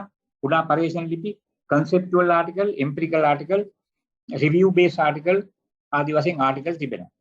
ඊළඟට what language you write, format, style. එතකොට මේ article flow, article එකේ අර flow එක මොකද්ද? order එක. outline of the article එක කියලා කියන්නේ මම සකස් කරපු අර component. ඊළඟට author guideline මොනවද තියෙන්නේ? ඒවා අනුගමනය කරනවා අපි ලියනකොට. ඕකත් අපි බලන්න ඕනේ. style එක මොකද්ද? එතකොට ඔබ පරණ සංග්‍රහයක් අරගෙන ඒ ඔබ පළ කරන ලිපියේ පැරණි ලිපි දෙකක් ඩවුන්ලෝඩ් කරලා තමයි ලියන ඉස්සෙල්ලා දැන් ෆෝල්ඩර් එකක් හදාගන්න තියෙන්නේ. හැම කෙනාම ෆෝල්ඩර් එකක් හදාගන්න ඕනේ. ෆෝල්ඩර් එකට මේක දාන්න ඕනේ. දාලා අවශ්‍ය දේවල් එකතු කරන්න ඕනේ. අවසානයේදී දැන් මම ඔය කරනකොට මම දැන් මේ ඔබට මේ දේශනේ සංවිධානය කරනකොට මගේ ෆෝල්ඩර් එක බැලුවොත් හැමදාම හැම ෆෝල්ඩර් එකක්ම 10කට වැඩි කෘති තියෙනවා. ඒ කියන්නේ ඒවා සේරම මම මේ ෆෝල්ඩර් එකට එකතු කරනවා. මොකද අවශ්‍ය වෙලාවට ෂෙයා කරන්න පුළුවන්. නමුත් මේ 10න් මම මෙතනදී අරන් දුන්නේ නැහැ. නමුත් මගේ දැන් ගියොත් ඒ 10ක් විතර තියෙනවා අවශ්‍ය ලේඛන. දැන් ඒ විදිහට මේකේ මේ 2 ආටිකල් ඩවුන්ලෝඩ් කරලා ඒ තමන් ලියන සංග්‍රහයේ පැරණි ලිපි 10ක් අරගෙන පැරණි කියන්නේ අලුත්ම ලිපි 10ක් දෙකක් අරගෙන ඒක තමන්ගේ ෆෝල්ඩරේ දාලා ඒකේ ෆෝමැට් එක හොඳට අඳුන ගන්න ඕනේ. එහෙමයි හොඳ ලිපියක් ලියන්නේ. ඊළඟට main heading, section heading, sub heading මම මේවා කතා කළා. ටේබල්, chart, figures මේවා බලන්න ඕනේ. start writing ආරම්භ කරන්න ඕනේ. first draft එක අපි ලියනවා. ඕන්න පටන් ගත්තා ලියන්න correct කරනවා. මෙන්න මේක වැදගත්. මොකද්ද? RC must. මොකද RC කියන්නේ read and write correct, read and correct මේක කරගෙන යන්න ඕන. සමහර ලාවට 10 වතාවක් විතර හදන්න වෙයි. දැන් ඔය විදිහට කරගෙන යනවා. You can show the revised draft your scholar colleague. ඔබගේ විද්වත් කොලීග් කෙනෙකුට මේ ලිපිය බලන්න දීලා එයාගෙන් මේක අදහසක් ගන්න පුළුවන්. Think and check always full component of the article like title, abstract මේවා ඔක්කොම තියෙනවද කියලා හොඳට බලන්න ඕන. ඊළඟට ආටිකල් එක සබ්මිට් කරන්න ඕනේ. එතකොට ඔබට ඇත්ත වශයෙන්ම මම මේ 100% ෂුවර් කියලා කිව්වට අඩු ගානේ 90ක් 75ක්වත් තමන්ගේ හිතේ ආත්ම විශ්වාසයක් තිබෙන්න ඕන මම ලිපිය හැදුවා කියලා. දැන් 100%ක්ම තමන්ට ආත්ම විශ්වාසය තියෙනවා නම් ඒක බොහොම හොඳයි. නමුත් 100ට ඉස්සලා අපි 10 15 40 50 60 70 ගිහිල්ලා 60 විතර පැනපුවාම ඔන්න අපිට ෂුවර් ටිකක් එනවා.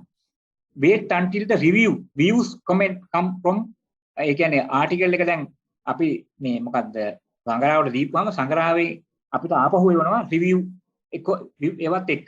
ඒවත් අපි ඇතුළත් කරලා නැවත අපි ලිපිය ඉදිරිපත් කරනවා සංග්‍රහව වෙස. හොඳට proof read බලන්න ඕන. proof sheet කියවන්න ඕන බලලා තමයි අදාළ සංග්‍රහවට අපි ලිපිය ඉදිරිපත් කරන්න අවශ්‍ය වෙන්නේ. දැන් එහෙමනම් ඔය ආදී වශයෙන් කාරණා ගණනාවක් කතා කළා. ඒකට මේ අනුව මේ විදිහට විස්තරාත්මක ඕ ප්‍රායෝගික පරීක්ෂණ ලිපියක් සම්පාදනය කරන ආධුනිකයාගේ සිට ප්‍රවීණයා දක්වා මේකී මාර්ගෝපදේශ මේවා අත් වශයෙන් භාවිතා කරන්න පුළුවන්. මෙහිදී විද්වත් ගුණය නැත්නම් පරීක්ෂණ ගුණය ඉහළ තත්ත්වයෙන් අපි ළඟා කරගත යුතු වෙනවා. දැන් keywords එකතු කර ගන්න පුළුවන් මේකේ research article scholarly publishing මේ ගොඩක් තියෙනවා. දේශනයේදී ඊළඟට මම ස්තුති කරන්න ඕන මේ වෙලාවේදී ප්‍රසාදේ පළ කරන්න ඕනේ මේ වාක්‍යයෙන් කියන the presenters hereby declare that the knowledge and the information of this presentation are not wholly preserved to the presenter, means myself, but own to all other parties and sources of it. LI නෙමෙයි it වෙන්න ඕනේ. Taken from books, different sources and the internet sources.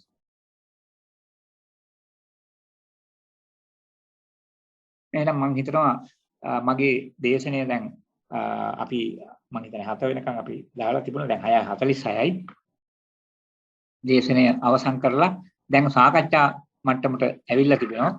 එතකොට ඔබට මේ අවස්ථාව තියෙනවා මොනවා හරි අපහැදිලි දෙයක් හෝ සාකච්ඡාවට ලක් කරපු දෙයක් තියෙනවා නම් අපිට ඒ ගැන කතා කරන්න.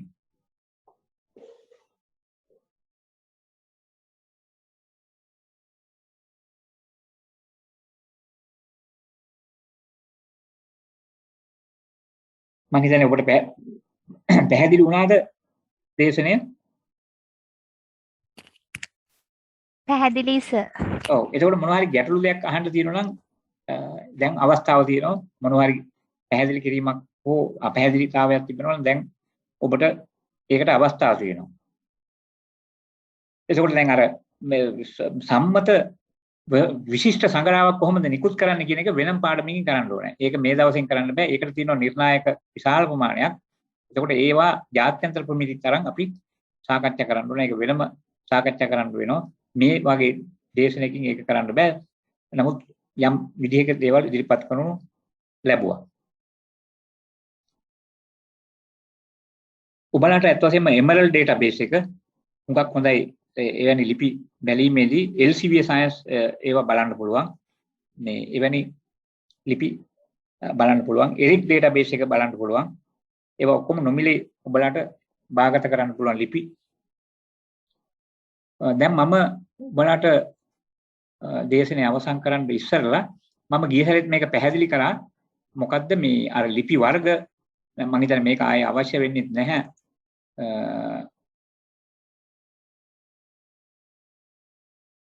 ලිපි වර්ග ගැන කතා කිරීමේදී ලිපි වර්ග මම හිතන්නේ ගිය සැරේත් මම ඒ ගැන පැහැදිලි කිරීමක් කරමු ලැබුවා.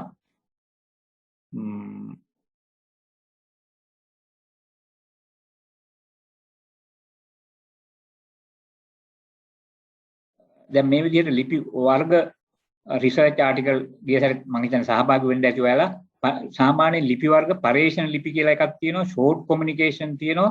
ඒ කියන්නේ කෙටි පරේෂණ ලිපි. ඊළඟට තියෙනවා මොකද්ද? රිවිව් ආටිකල් විමර්ශන ලිපි. ඒකේ රිවිව් වයින්මයි තියෙන්නේ. මම අර පැහැදිලි කරේ. ඊළඟට තියරිටිකල් ආටිකල් තියෙනවා. න්‍යායාත්මක ලිපි, කන්සෙප්චුවල් ලිපි, බුක් රිවිව් තිබෙනවා. මේවත් අත් වශයෙන්ම වඩා ශාස්ත්‍රීය ලේඛන කියලා කියන්න පුළුවන්. බුක් රිවිව් වචන 2000කට වාගේ නොයන්ඩ තියෙන ප්‍රමිති තියෙනවා. ඊළඟට එඩිටෝරියල් කතුරුවරයා විසින් ලියන ප්‍රකාශන මේවා තියෙනවා. මේ ආදි වශයෙන් ලිපි වර්ග කීපයක් තිබෙනවා. ඊළඟට තවත් එකක් මට පැහැදිලි කරන්න පුළුවන්. මොකද්ද මේ දැන් ඔය අපි ගත්තොත් එහෙම රිවිව් ලිපියක් ගැන කතා කිරීමේදී දැන් දැන්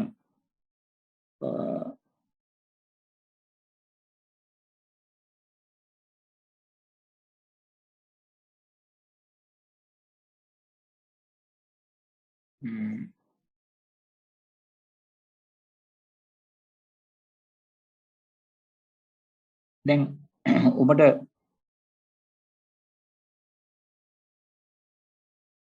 දැන් පැහැදිලි වෙනවා ඇති. දැන් මේ ලිපිය අත් වශයෙන්ම studies in higher education කියන එක තමයි ඒ ලිපි සංග්‍රහයේ නම. ඒකේ මේ මාතෘකාව තිබෙනවා. ඊළඟ කර්තෘ විස්තර තිබෙනවා. එතකොට අර ග්‍රන්ථ විද්‍යාත්මක විස්තර සියල්ලම තිබෙනවා. දැන් මේක සයිට් කරන විදිහත් මේකේ තියෙනවා මේ. ඒ සංග්‍රහව මෙන්න මෙහෙමයි සයිට් කරන්න කියලා තියෙන්නේ. එතකොට අපිට ඒකෙන්ම ලේසි. මේක කොපි කරලා සයිට් කරන්න පුළුවන්. මෙතනට DOI එකත් මෙතනම තියෙනවා. මේ DOI එක තියෙනවා. එතනින් ඒ විස්තර තියෙනවා. ඊළඟට සංග්‍රහ ඒ විස්තර තිබෙනවා. දැන් ඔහොම ගිහිල්ලා සංග්‍රහව පටන් ගන්නවා. මේ ග්‍රන්ථ විද්‍යාත්මක විස්තර තියෙනවා. අර මං කිව්වා වගේ මේ ප්‍රකාශක මේ විදිහේ විස්තර. දැන් සාර සංග්‍රහය, keywords, ඔය introduction මං ඔය කීව ඒවා මේකේ තියෙනවා.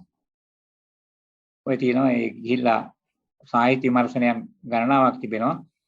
දැන් මේකේ උපමාතෘකා තියෙනවා. ඒ සබ් හෙඩින් ඒ ආදි වශයෙන් තියෙනවා. ඊළඟට දත්ත විශ්ලේෂණයේ සාකච්ඡාවට ඔය ගමන් කරනවා. ඔය තියෙන්නේ මේ ටේබල් එවැනි දේවල්, population, data collection ඔය විදිහට කරපුවා. organizational performance ඔය විදිහට, data analysis and procedure, result ඔය විදිහට දක්වලා තියෙනවා ලිපියේ. ඔහොම ගිහිල්ලා සංඛ්‍යාන විධික්‍රම අනුව ඒවා ඊළඟට discussion, conclusion, implication ඒ මතුවන කාරණා කියනවා තමයි implication කියලා කියන්නේ. implication හොඳ වචනයක් implication කියන එක. ඊළඟට limitation and future research පවා තියෙනවා. මේවත් ඒ විද්‍යාත්මක සංග්‍රහවල තියෙනවා. පරීක්ෂණ සීමා සහ අනාගතයේදී කරපු ඒවා. ඊළඟට OKID එක තියෙනවා. මේකත් ඇත්තටම ජාත්‍යන්තර නිර්ණායක යටතේ අපිට මේ කර්තෘ අංකයක් ගන්න වෙන OKID එකක්. ඔබටත් මේක ගන්න පුළුවන්. ඒතර මේ අංකෙන් අපිට සංග්‍රහ මේ විස්තර ගන්න පුළුවන්. ඊළඟට රිෆරන්ස් ලිස්ට් එක ওই විදිහට තිබෙනවා. දැන් මේකේ ඇක්නොලෙජ්මන්ට් කියන එක නැහැ. මම හිතන්නේ ඇක්නොලෙජ්මන්ට් කියලා එකක් තියෙනවා. ඒක යට තියෙනවද දන්නේ නැහැ. ඒ ඇක්නොලෙජ්මන්ට් කියන්නේ ස්තුති පූර්විකාව. ස්තුති පූර්විකාව කියන්නේ දැන් මුදල් ගත්තා නම් ෆන්ඩ්ස් ගත්තා නම් තැනකින් ඒ ෆන්ඩින් ඒජන්සි වලට කරන උදව් කිරීම සහ උදව් කරුපයට කරන මේ දැන් මේ තිබෙන ඔය වගේ සංග්‍රහ ලිපි වලට ගිහිල්ලා මේ සංග්‍රහවල තියෙන ස්ට්‍රක්චර් එක හොඳට අවබෝධ කරගන්න. දැන් ඔබලාට තේරෙයි අත් වශයෙන්ම මේ දේශනාවත් එක්කම මේ ස්ට්‍රක්චර් එක කොහොමද මේ තියෙන මේ කන්සෙප්චුවල් ෆ්‍රේම්වර්ක් එකක්. මේ මෙතන සංකල්පීය රාමුව. මේ පරිශ්‍රණයට වදාගත්තු සංකල්පීය රාමුව. ඒ තියෙන මේ knowledge වම ගිහලා ඒ රාමුව තියෙනවා. ඒතකොට මේ පරිශ්‍රණයේදී මේ සංකල්පීය රාමුව එයාලා යොදාගෙන තිබෙනවා. දැන් අපි මේ විදිහට තිබෙනවා.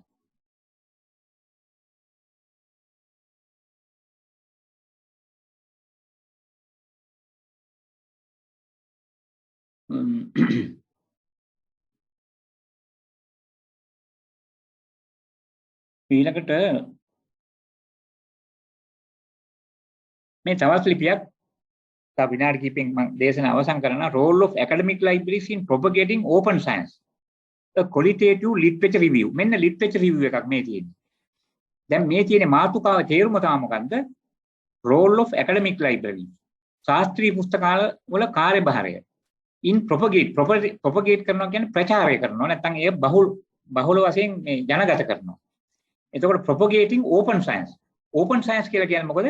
දැන් අපි දන්නවා මේ විවෘත සාහිත්‍ය දැන් ලෝකෙට ඉදිරිපත් වෙන හුඟක් ලිපි ලේඛන නොමිලේම අපිට මේ කරදරයක් නැතුව ලබා ගන්න. open science. මේ ප්‍රවේශයක් තිබෙනවා. එතකොට මේ ගැන කරලා තියෙන පරීක්ෂණ ගුණාත්මක පරීක්ෂණ qualitative literature review එකක් තමයි මෙතනදී තියෙන්නේ. එතකොට මේක විද්වත් ලිපියක්. මේ තියෙන ග්‍රන්ථ විද්‍යාත්මක විස්තර ඊළඟට information development කියන ඊටාම impact factor එක ඉහළම සංග්‍රහයක්. මම ඒවා කතා කළේ නැහැ. මොකද impact factor අරම කිය ගොඩක් ಜಾති කාරණා තියෙනවා. ඒවා පසුව අපි කතා කරමු. දැන් මෙතන මේ ඔය තියෙන abstract එක keywords ඔය introduction එක තියෙනවා. corresponding author දාලා තියෙනවා. ලිපි ලේඛන ගනුදෙනු කරපු පත්තුරුවරයා. ඊළඟට aims and objectives මම කිව්වා. මේක නම් significant of the study දාලා තියෙනවා. මේ statement of problem සමහර ඒවා ගැන ඉතුරුලා මේකේ තියෙනවා. දැන් ඔයාලා මේ විශේෂයෙන්ම ගැටලුවක් තමයි මේ statement of problem එකක් ලියන විදිහ. දැන් ඒ නිසා මෙන්න මේ වගේම බලපුවාම කොහොමද මේවා ලියන්නේ කියන එක බලා ගන්න පුළුවන්. ඊළඟට methodology එක ගැටලුවක් නම් මේක කියවන්න මේකේ methodology එක අරලා ගන්න. ඒසොට තේරෙනවා මේවා මොනවද කියන එක. අපි literature review ඔය තියෙනවා. ඔය අපි කියපුවා. දැන් ඔහොම තියෙනවා. ඒ ඕපන් සයන්ස් ඒක අපි කතා කරලා තියෙනවා. එතකොට ඒ පිළිබඳව තියෙන පරිශන මූලාශ්‍රයෙන් ගත් එක තමයි තියෙන්නේ. මේ විදිහට ඒකෙත් conceptual framework එකක් අඳුරලා දීලා තියෙනවා. සංකල්පීය රාමුව මේක හුඟක්ම empirical research එකක් වෙනුවට ඒ කියන්නේ පූර්ණ පරිශන ලිපියකට වැඩිය සාහිත්‍ය විමර්ශන ලිපියක්. සමහරවිට මේක මේ ප්‍රකාශකයා විසින් මේවා රිවිව් ආටිකල් කියලාත් මෙතන ලියනවා. පරිශන ලිපියක් නම් රිසර්ච් ආටිකල් කියලා තියෙනවා. සමහර රිවිව් ආටිකල් ලියනවා. ෂෝට් කොමියුනිකේෂන් ආදී වශයෙන් මෙතන සඳහන් කරනවා. හොඳයි දැන් අපි එහෙමනම් දේශනය අවසන් කරන්න අවස්ථාව තිබෙනවා.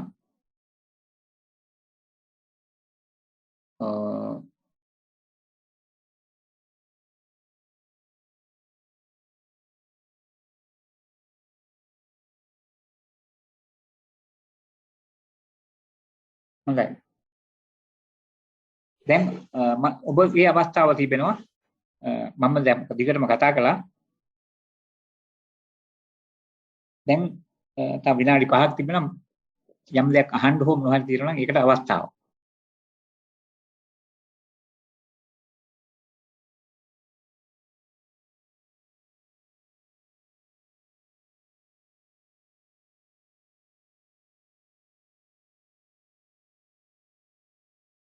කවුරුත් කතා කරන්නේ නැද්ද? ගැටලු නෑ වගේ නේද පෙනී. ඔව් මම හිතන්නේ ගැටලු හෝ මොකක් හරි සංශයක් තියෙනවා නම් දැන් අහන්න පුළුවන්. එහෙමනම් මොනවා හරි කියන්න දෙයක් තියෙනවද? ගැටලු තියෙනවා නම් ගැටලුවක් හෝ එහෙම නැත්නම් මොනවා හරි අහන්න දෙයක් තියෙනවද?